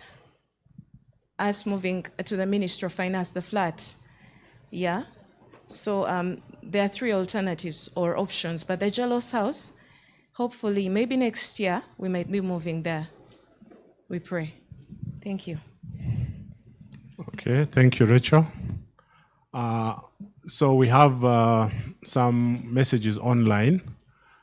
I can see from Mr. Angura Joseph. He says, we have written severally to the Commissioner requesting to be allowed to pay 30% in installments, but never has there been any response from the Commissioner.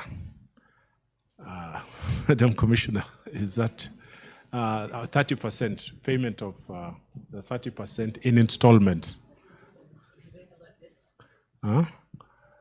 There's no, they don't have a date. They said they've written. Okay, Mr. Angura, please write to the Commissioner, Legal, in respect of the payment of installments of the 30%. Mr. Damba Hakim says that the 30% should be done away with, and some avenue should be put in place, maybe like executing bank guarantees or anything substantial to curb denial of access to justice. What do you think? Should it be done away with? Mr. Mugabe, of course. Huh? Yes.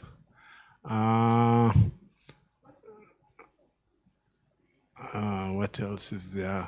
Can URA, as a respondent, start accepting payment of 30% using other means like security deposits or bank guarantees and other means for purposes of exercising the right of fair hearing and determining the disputes on merit? The tribunal usually refers such issues to be resolved with the respondent who take long to give formal response, thereby denying the applicant the right to present their case and are closed out, leading into payment of unjustifiable huge taxes assessed.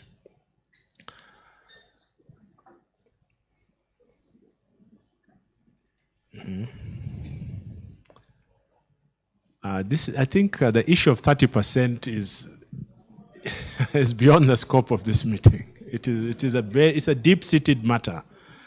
I think it would need its own forum. Either the lawyers should lobby their members of parliament to have the law amended, or they should talk to the Minister of Finance, because URA's hands are tied, the tribunal's hands are tied. We can't do anything about this.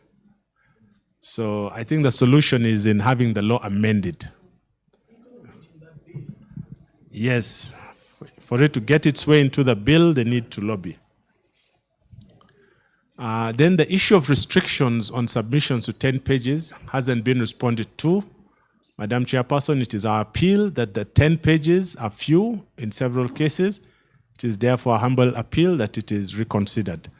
As we have said, the 30%, the 10 pages is something we are going to look at. The chairperson will respond. You see, on the issue of the 10 pages, when you file your application and it has your objection to the URA, and then the URA's response, then you have that previous management letter which should have preceded the objection. There's enough to, I don't really see how different your submissions would be from what you've already submitted via objection. So normally it's a repetition, isn't it?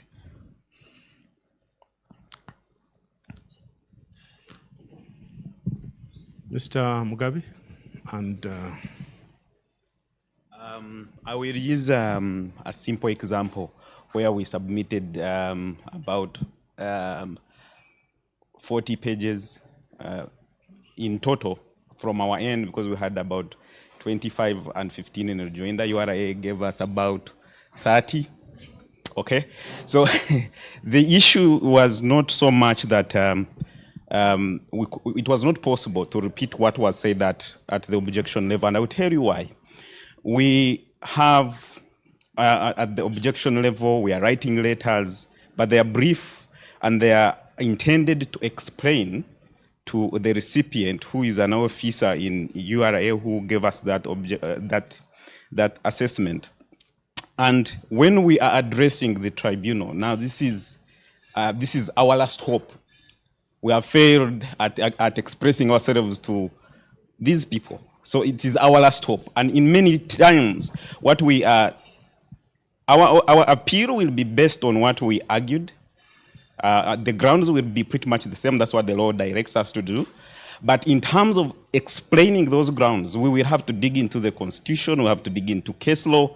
We cannot be able to do it. In many of these cases, where you have 10 issues, some of them convoluted with VAT and income tax. So you have to dedicate 5 issues to VAT, 5 issues to income tax. It becomes impossible now to reduce them in 2 pages each of those issues. Also explaining the facts, then having a page where you will have issues. So I agree, sometimes you can submit in under 10. It's possible to do in 5.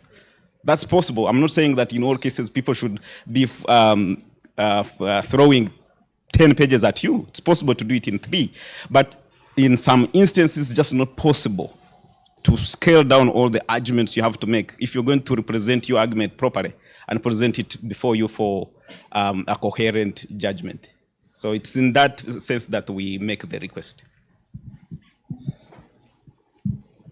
And Madam Chairperson, just to build on to what my brother has said, the idea of limiting the pages to 10 under the presumption that some of these submissions have already been made at the objection stage and you already have access to those arguments, does not consider the fact that at times where a taxpayer has represented themselves, they have really not put forward at the objection stage those submissions to URA. So you do not have access to those objections. That is one. And secondly, at times, a taxpayer will come to you, you have not handled the objection, and instead you're handling the TAT matter. So maybe you want to build onto what was said at the objection stage. So when you take into account that you want the submissions in Arial font 12, line spacing 1.5, 10 pages in certain instances, especially where the matters are complicated. It may not be sufficient for us to be able to advise you on how to proceed.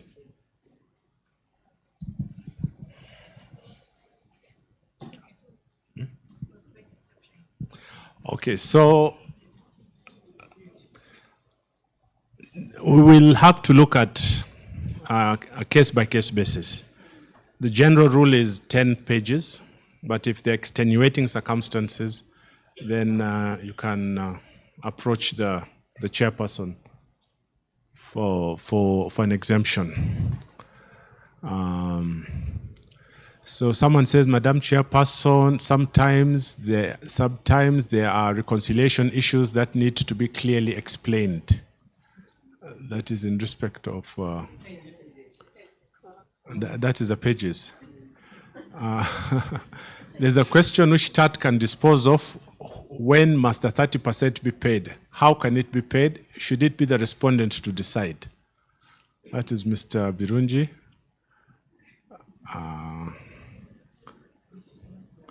Mr. Stuart Aheba says, I welcome limiting submissions in rejoinder to half of what is allowed in chief. Mr. Birungi says, the tribunal has issued many rulings longer than 10 pages.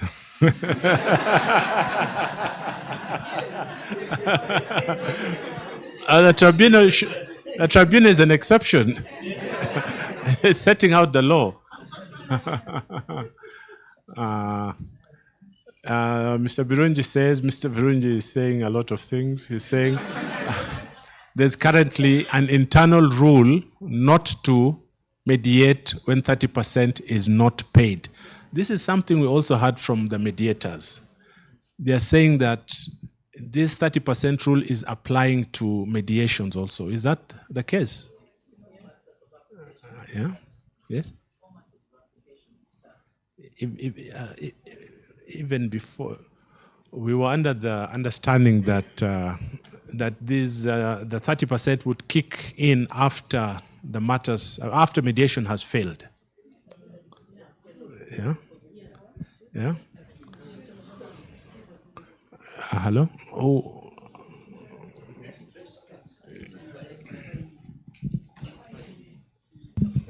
Protocol observed, Tony Kalunji from URA. The tribunal has decided on when 30% should be paid. There's a case of Bullion Refinery, quoting Section 15 of the TAT Act, saying that the moment someone objects, he ought to pay 30%. And defining objection, you begin objecting with Uganda Revenue Authority. So we are also tied with that process, but there are exceptions that can be made if certain cases deem it fit. Because we are also trying to collect. So you pay 30%, and then we necessitate the processes of mediating the case. Thank you, Mr. Kalunji. Who else from URA wants to speak? You want?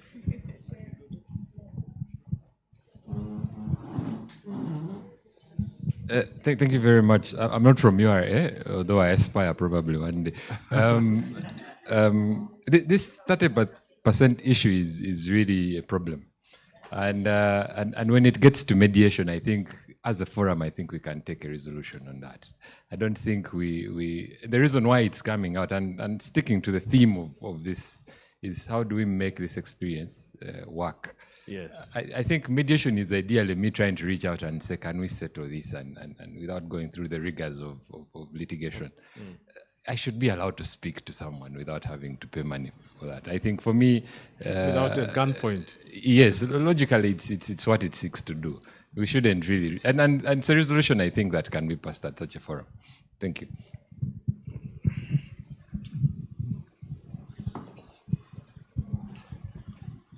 Actually, as of yesterday in court, we learned that some cases were sent for mediation. That was November. An example, a case was sent for mediation in November, according to the file. and it was supposed to come, the matter was adjourned to February. And in mediation, there was a partial consent. Actually, it should have been on file. But the matter was referred to URA. In February, there was no quorum. So yesterday, the panel was full, complete. And we had a case of November 4th. We had that, it was sent to the mother department, that is domestic taxes, and to give us a report, but they have not even come back to us. They're asking for 30%. So in touch, we asked ourselves, this is a partial consent, or it can be a full consent. But when the taxpayer has a tax to pay, now the 30% is on what? On the objected figure, on the settled figure after mediation. In mediation, what is it? What is happening? So there is a backlog, actually. All the cases which are coming up, they were done in November and December, where we didn't have a quorum from January to April. And the mediators say that they reached a settlement. But when we ask the URA lawyer, Mother Department, domestic taxes bring a report, we go to make and whatever. But why is it not coming 30%? Now domestic is saying, we are not releasing a report until you pay 30%. Then we say, who is demanding 30%? TAT or URA? And at what stage is 30% supposed, and at what amount? 30% on the object, because it is on the objected figure objected to. When we are in court and we send these cases, we refer to what the president says, natural justice. Natural justice, go to the mediator.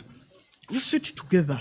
Now, when you start demanding 30% there, you are denying this taxpayer natural justice. When you demand 30%, when it comes to the court, when you have failed, we demand the same. Now, where should you are a demand this 30%? At what stage? Because when you look at the law is in the Tax Act. It was deleted from the Income Tax Act or VAT, whatever, TPC. So when should the Commissioner Domestic Taxes demand for 30%? And on what figure? But you lawyers, you have done injustice to yourself. If you go that side and they say the report is not coming, come back to TAT. That is another matter. But you keep quiet, then the backlog is there. You agreed on amount, the amount is not yet paid, I cannot pay. The whole country suffers. Thank you, Mrs. Katwe. Thank you. It's quite clear that really we need to improve our systems. And the tale that you tell is an indication of something is not right and it needs to be rectified. It doesn't do anyone any good whatsoever. I suppose one of the things we should draw light on is that the tax appeals, by the time the matters come to the tax appeals tribunal, what has been their journey? I think we need to appreciate that so you can see the journey for the person who's dealing with their matter in terms of assessment. Say the mother department is customs or domestic, and this matter has walked a journey, and they had an assessment, and after the assessment, they had an objection, and that takes some time. So time is running, the clock is running, and then there is an objection decision. And then by the time the matters come to TAT, this matter is several months later. And in some instances, I've seen where it's probably even a year later. The tax assessment we are talking about happened several years back. That's the nature of the matters. Also being mindful that there has been an ADR forum. We've really beefed up our internal systems on the ADR system, and we are being very alive to the fact that if it's a matter where we're looking at it and there are issues that can be resolved, let's go ahead and not waste anyone's time and money to resolve those matters using the ADR systems in-house. So we have also got that option. And when the person has had that, and then they come over to TAT, essentially they've had several avenues by the time it comes for the mediation process at TAT. And the idea is that at mediation, you now have an independent person who is listening to the parties. So I just needed to throw that backdrop in terms of the matters that come to TAT, so that when you're looking at this matter, you're aware that there have been several avenues that have been provided to deal with the matter. And so there have been several opportunities. So when it comes to the matter of the 30%, the law is very clear. It does need to be paid. Let's bear also in mind that it's not 50%, it's not 100%, it's 30%. And we are talking about a success rate that is high. And we've also made provision for exceptions. And so when I hear the issue of, say, then it comes to mediation and there's a reconciliation of the figures. But by the time, because of the nature of the matter, at the time when the person presents their application, our guidance is that really they have brought the application, they need to pay the 30%. It's very important because one of the key issues is what we're probably not looking at is the life of this actual matter and the fact that we have issues with the enforcement. We have issues with obtaining this tax, even if 80% are ruled in favor. Then what? What happens then? The matter is so many years old. Then you also have to think about the interest. So even for the taxpayer, so you're saying let them not pay 30%, but then they're going to have to pay interest. So I don't think we're helping anybody. Even anybody can see the logic in that, surely. So let's deal with, of course, there are exceptions, case by case, where we're not trying, there's really no need for us to run businesses into the ground. It's not good for the economy. It's not good for our nation. So we all need to be on the same page, and we do need to apply common sense. But at the same time, if we get stuck on the 30% without looking at that journey, looking at the bigger picture of enforcement, and looking at the implications, then we really have lost it. I would urge the Tax Appeals Tribunal members to be mindful of that journey, that we're doing everything we can in-house. We're trying to be sensible and reasonable. If indeed you have a situation, it's painful to hear, where you are presented by people are presenting that, okay, this matter is stuck, I would personally like to hear about it, because I think that's not proper. I genuinely believe justice delayed is justice denied. We should not be holding up matters, and we shouldn't really waste anybody's time. Time is precious. I thank you. Thank you, Commissioner.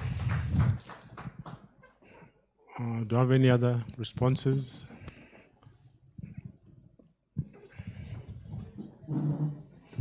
Mr. Yes, all protocol observed. My name is Kalibara Bruno. I am a lawyer. My concern mostly relates to a taxpayer who has complied with the 30%.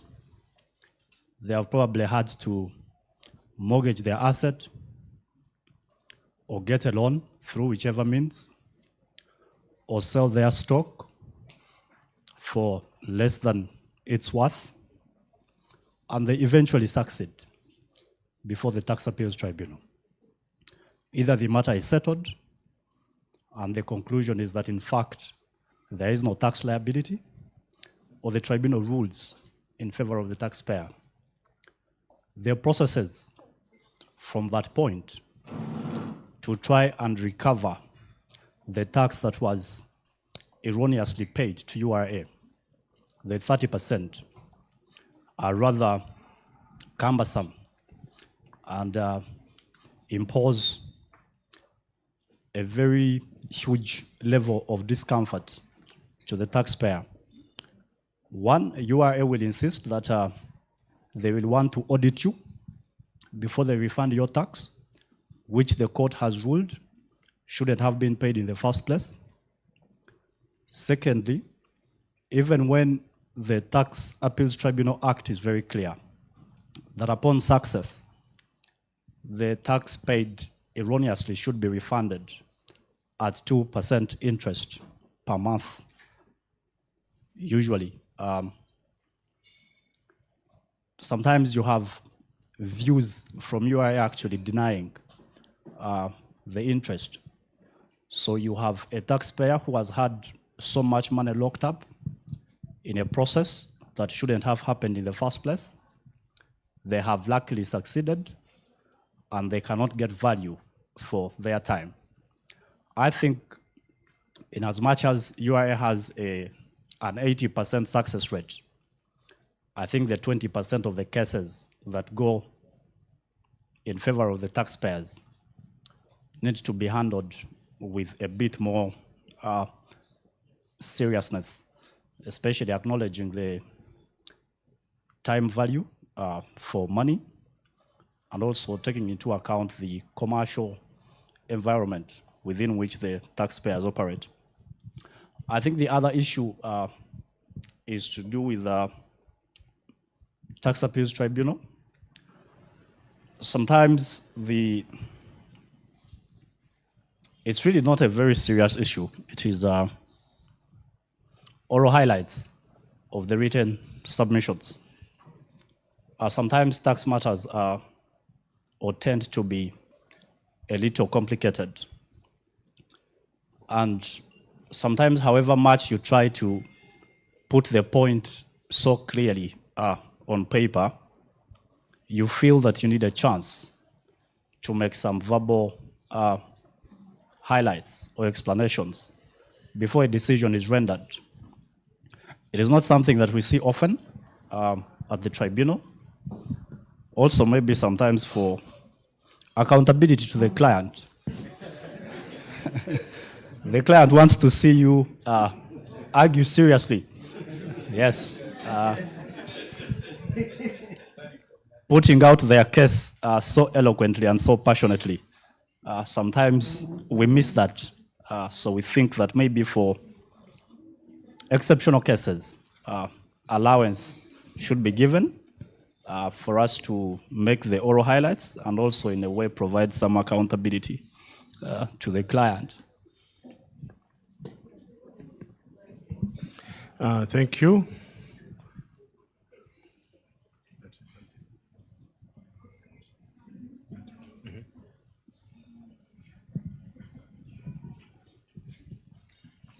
Bruno Kalibala, Bruno, your concerns are noted. I'm going to respond to the point around oral submissions.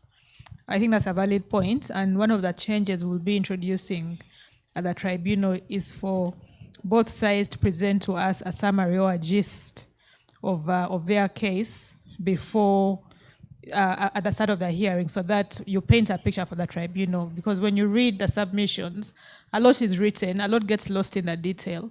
So yes, it is something that we shall be encouraging to hear from you and for you to summarize for us what your case is about, both the applicant and the respondent. Yeah, Mr. Kalibala, especially in complex cases, after I've read the submissions and before you write the rulings, we are at a loss, you know. Sometimes you don't know, the submissions are not clear. So it would help sometimes to invite the lawyers back and they can explain to us, they can take us through their submissions and what they mean. Okay. Any more responses? Yes, sir. Madam Commissioner. Yes, I'll deal with the 20%. Well, no, it's the 20%, 80% success rate, the 20%. It's a fair point. Things should work fairly. And indeed, I do acknowledge that I recently received a letter of such an instance. and I'm looking into our own processes. Could we put in place what we do? I have to highlight that unfortunately we can't avoid the audit purely because we are audited. So before you issue any funds on anything, it's an audit. But fear not, when we talk about the word audit, it connotes a lengthy process in everyone's mind. It's purely because every time any payment is made, they have to verify who the taxpayer is, regardless of the tax matter that has been put in place. So we do have to follow those internal processes. It's not a lengthy audit of reopening everything, but also appreciate that taxes, by their very nature, so the business has operated, it has a tax, but it has been awarded costs. We've got this in a number of instances. And the person is expecting a refund based on the court order. And then what happens is they look at their ledger and they reconcile. And they find that actually, based on their ledger, of their existing ledger, the money that it will be refunding money for which they need to pay a certain liability in something else. It's the very complex nature of the income tax. However, where it's due and fair, I would say I agree, hand on heart, they should be paid and refunded, rightly so. Thank you. Thank you, Madam Commissioner.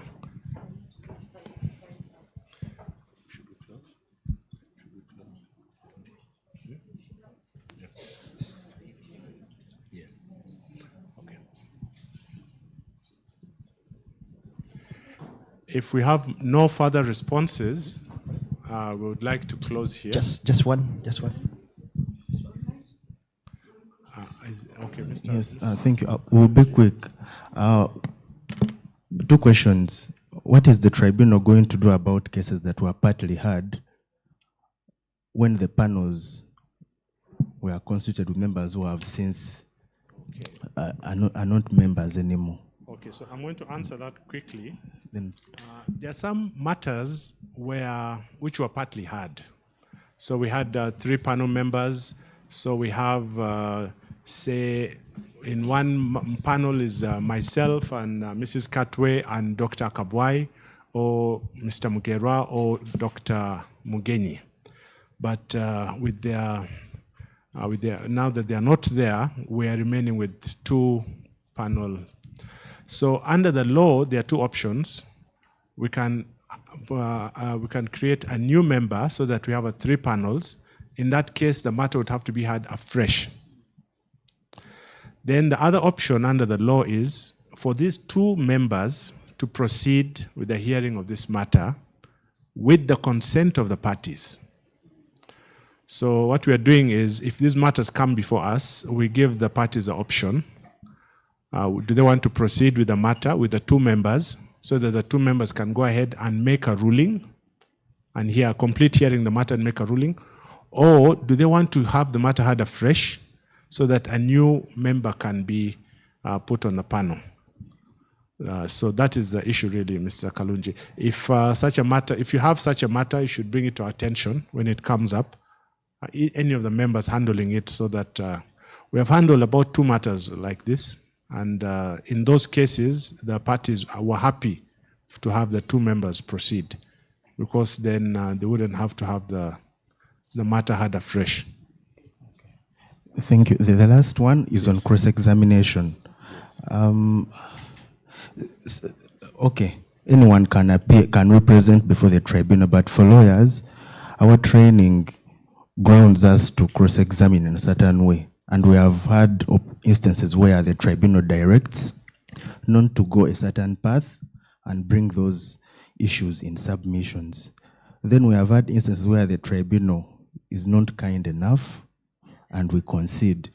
Then we have had cases where we also go astray and we acknowledge the guidance that the tribunal gives us to bring us back in line. So we don't know how we are going to go about this. In line with the submission limited pages, maybe you may allow parties to give an oral account after, or to supplement the limited submissions. But sometimes it's important to maybe allocate me time, let's say 10 minutes or 5. Let me rotate around my questions. But if the minutes run out, it's okay. But if for you to limit me to say, it sometimes, I don't know how we can. You Mr. allocate time, but not questions. It's So, just a prayer. Mr. Kalunji is saying we interrupt you when you are proceeding with your cross-examination. We say, don't ask this question. Why are you asking this question? That is the complaint. The problem, okay, Mr. Chugundi, you want to raise it so that we answer the question at once, or? This is a policy issue, really, to the minister. Now that we have an different? opportunity. Can I answer this one first? Yes. Oh, yes. Yeah. So, Mr. Kalunji, you see, cross-examination, in the true meaning of the term cross-examination, you can ask anything in cross-examination. But then if we are asking anything, we're not going to leave the tribunal. The matters will not end. So we try to limit. For example, you're going to ask what is in an agreement, and the agreement is attached to the pleadings. Surely we're going to read that agreement ourselves. So some of these things we try to, to see that we don't waste time, essentially. But we have heard what you're saying, and we will see how to handle them case by case basis. Thank you, moderator. I just want to add on to Kalunji. Kalunji and members, I think you should also appreciate that this is a quasi-judicial court. And if we are going to follow all the rules in the other conventional courts, we shall never achieve our goals. The goal, why we are formed as the Tax Appeals Tribunal, is to expedite cases. The backlog that is in the commercial courts and the other courts is the reason we exist. And we do not want to go back to the way other courts behave. So I'm worried about your issue of saying rotating around, I don't know, that will be wasting our time, tribunal time. In other, if you read, if you do research, you'll find out that other tribunals, people can even come without lawyers and they explain and they talk, even in mother languages and local languages. It is to make justice simple, easier for everyone. And so if we are going to rotate around issues, I'm afraid some of us won't tolerate rotating around issues. We want, what is the dispute, what is the problem, where is the evidence, and we move. Otherwise, if you want to rotate all the legal jargon and everything, then you are better to go to the other courts. Thank you. Mr. Chigundo? Yes, very briefly to the minister, and this is a straight ask. We're wondering why, for example, tax liabilities older than, as a starting point, 7 years shouldn't be written off. Because I think the TAT Act, I think the TPC allows taxpayers to apply for extension of time to object. Now, if you're going to do that, and then are required to present records that you do not even have, because the law, I think that the 5 years now. So the issue is why are we burdening URA with these liabilities that surely should not even be collected in the first place? So we're just requesting that the ministry considers that and just write them off so that the new tribunal can also start on a clean slate.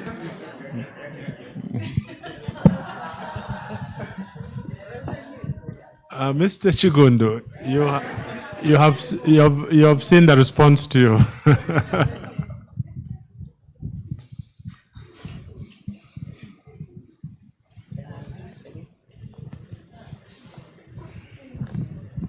You very well know that government wants revenue. There are instances where it will not be possible to waive off. And we are also aware that some of these liabilities are being owed because the cases have delayed. Otherwise, this is not a recommendation that my minister, even if he was here himself, would just waive off. Unless, of course, when URA recommends. Thank you. Is URA going to recommend? Okay, so I think we've come to Mr. Kavagam.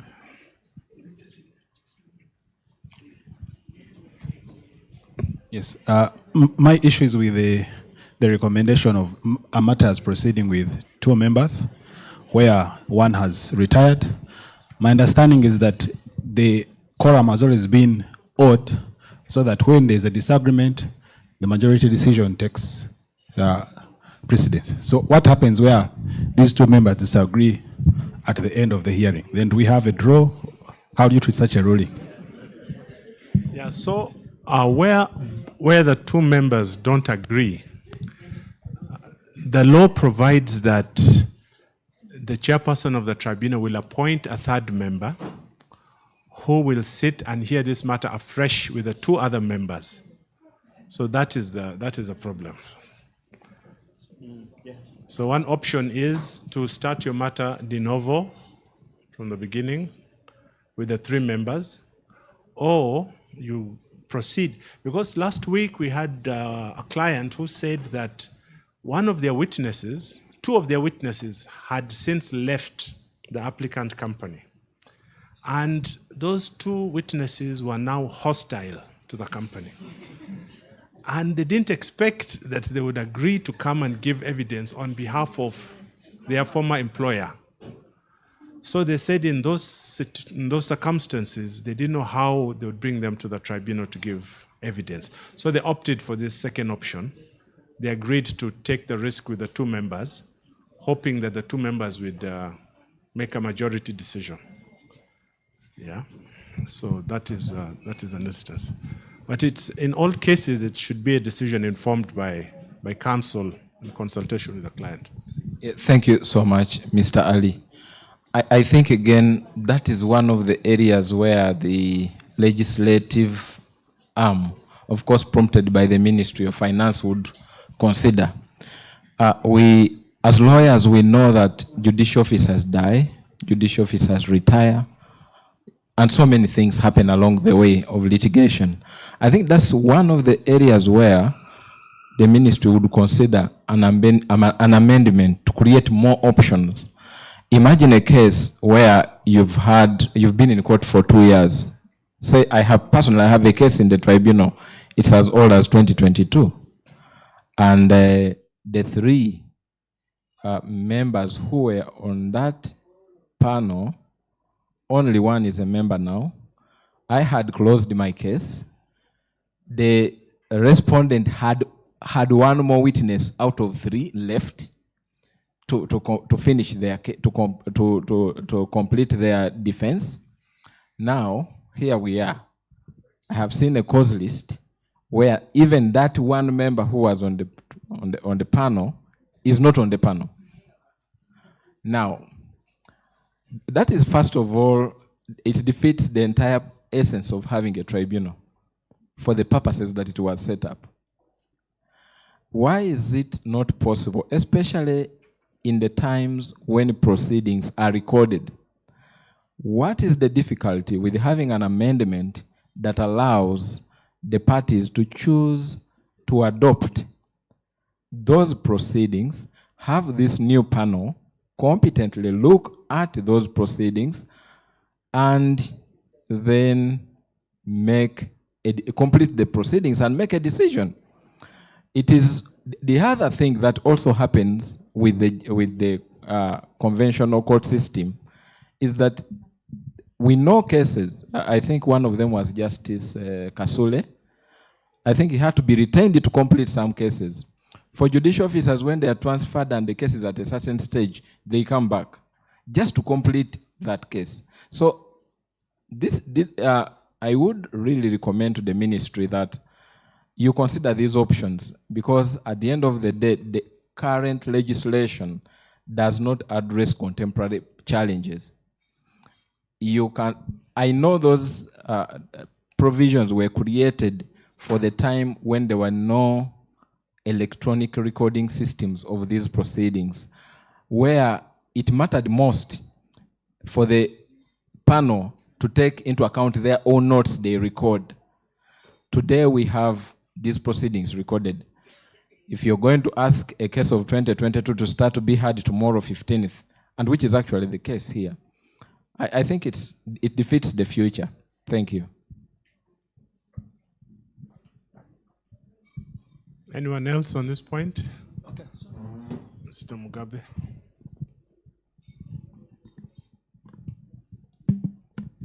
Unfortunately, I put up my hand before you said on this point because my point is on an earlier point raised by my colleague.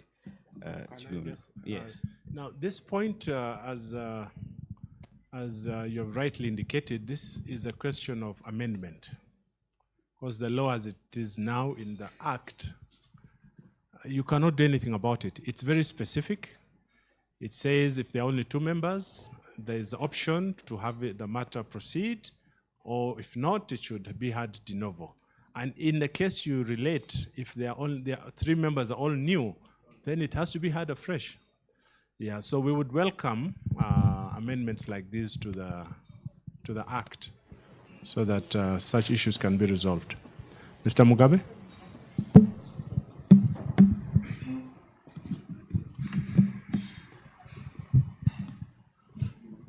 My land colleague, Mr. Chigund, talked about waiving off the tax that is older than 7 years.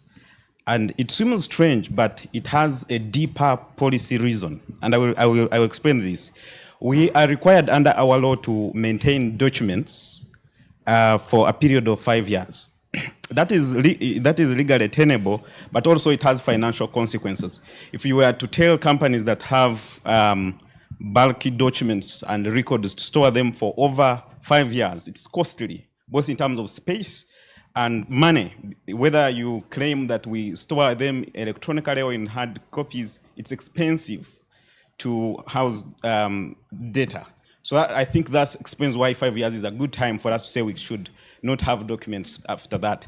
Now, if you come with an assessment that is older than 5 years, that is older than 7 years, you're saying I present my case, I defend myself by bringing and availing these documents that I destroyed for financial reasons, for example. Because I have a real life example where the company destroyed these documents and stopped subscribing to the iCloud space for that particular period. So we actually don't have the documents. Did they have them? Yes. Do they have them now? No. Both in hand and soft copy, because of the bulk nature of these documents. So when you require that I then go ahead and prove my case, because the onus is always on the taxpayer to prove their case, I am disabled legally to defend the self-assessment that I filed. So this is why we ask the policy makers to look into this issue a little bit deeper. It's not simply a matter of trying to raise taxes, but also the Constitution requires that we have a fair hearing at all levels. And it's difficult for us to claim fair hearing and also claim that you should have documents that are older than 5 years. The other point that I have sympathy for is one raised by my colleague, Mr. Tony Kalunji, and he received a response in respect to cross-examination. And I am worried that we might, in the spirit of achieving simplicity, lose the purpose for why we are in the tribunal. Many of the witnesses, and I have tabled some of them, are not telling the truth. So URA has to find the truth, isn't it? And URA has brought before the tribunal many times witnesses that are just simply lying. And I just have to unearth that so that the tribunal delivers a ruling that is based on the truth. So if we say that I ask directly, this good witness is definitely sophisticated, they're going to skit around and avoid answering the question. So sometimes, and I think the members of the tribunal can see someone who's who's fishing on a fishing expedition. It's easy. Many times, Mr. Ali has guided me to stop going that direction, and I always agree because it seems I'm fishing. But many instances, I am also I'm also directing myself to reach that point that the witness will definitely not want to tell me. So if we limit ourselves to this is informal, we cannot ask these deeper questions through the tricks available to cross-examiners like Tony, then we might not achieve, in fact, the justice that we are trying to pursue. Thank you. Mr. Mugabe, as a litigator, you need to harness technology now to capture some of these witnesses, to trap some of these. You have to use documents. If you ask a straight question like this to an experienced witness, he's going to frustrate you. So you have to be smarter than that.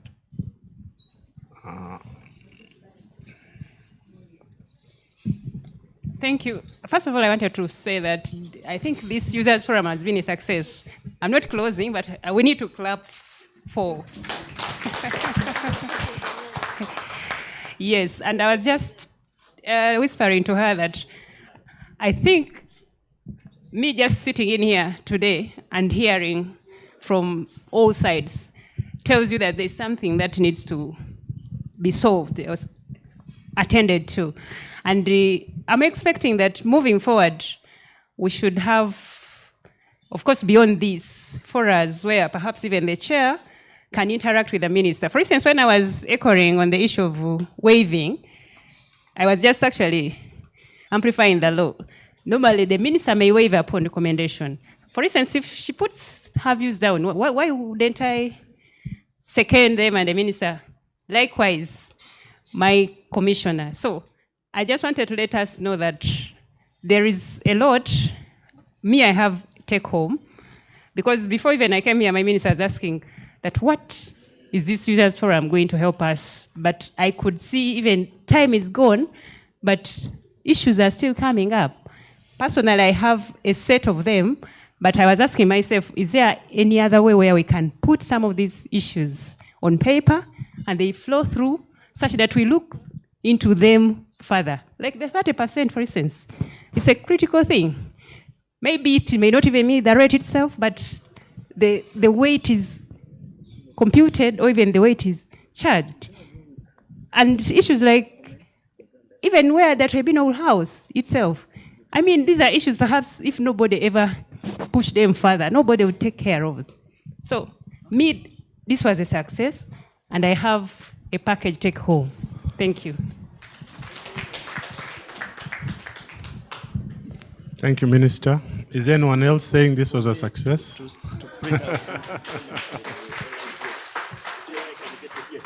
Yeah, we're very indebted to all of you for bringing out your views. Because without your views, we'd be groping in the dark. We don't know anything. I'd like to thank all the lawyers, all the members of the tribunal, everybody who's here, who has contributed, who has made us know what we are not doing right, what we are doing right. We're very grateful for this. And we are going to sit down and see what we can implement immediately, what we can implement after some thought, and what will need amendment of the legislature. I'd like to thank the Commissioner Legal, Uganda Revenue Authority, for coming here in person. This shows the seriousness with which she holds this matter. It shows the seriousness with which she holds the tribunal and the URA's matters in the tribunal. Thank you again. I'd like to thank, of course, the Minister and for your kind remarks. The chairperson will follow up some of these matters with you. Yes, so, shall I close? Yes, so I think these discussions are closed. You will get a circular from us setting out what we're going to start with right away, and then the other things will come in due course. Yes, we have refreshments Please don't leave us with all this food. Thank you very much.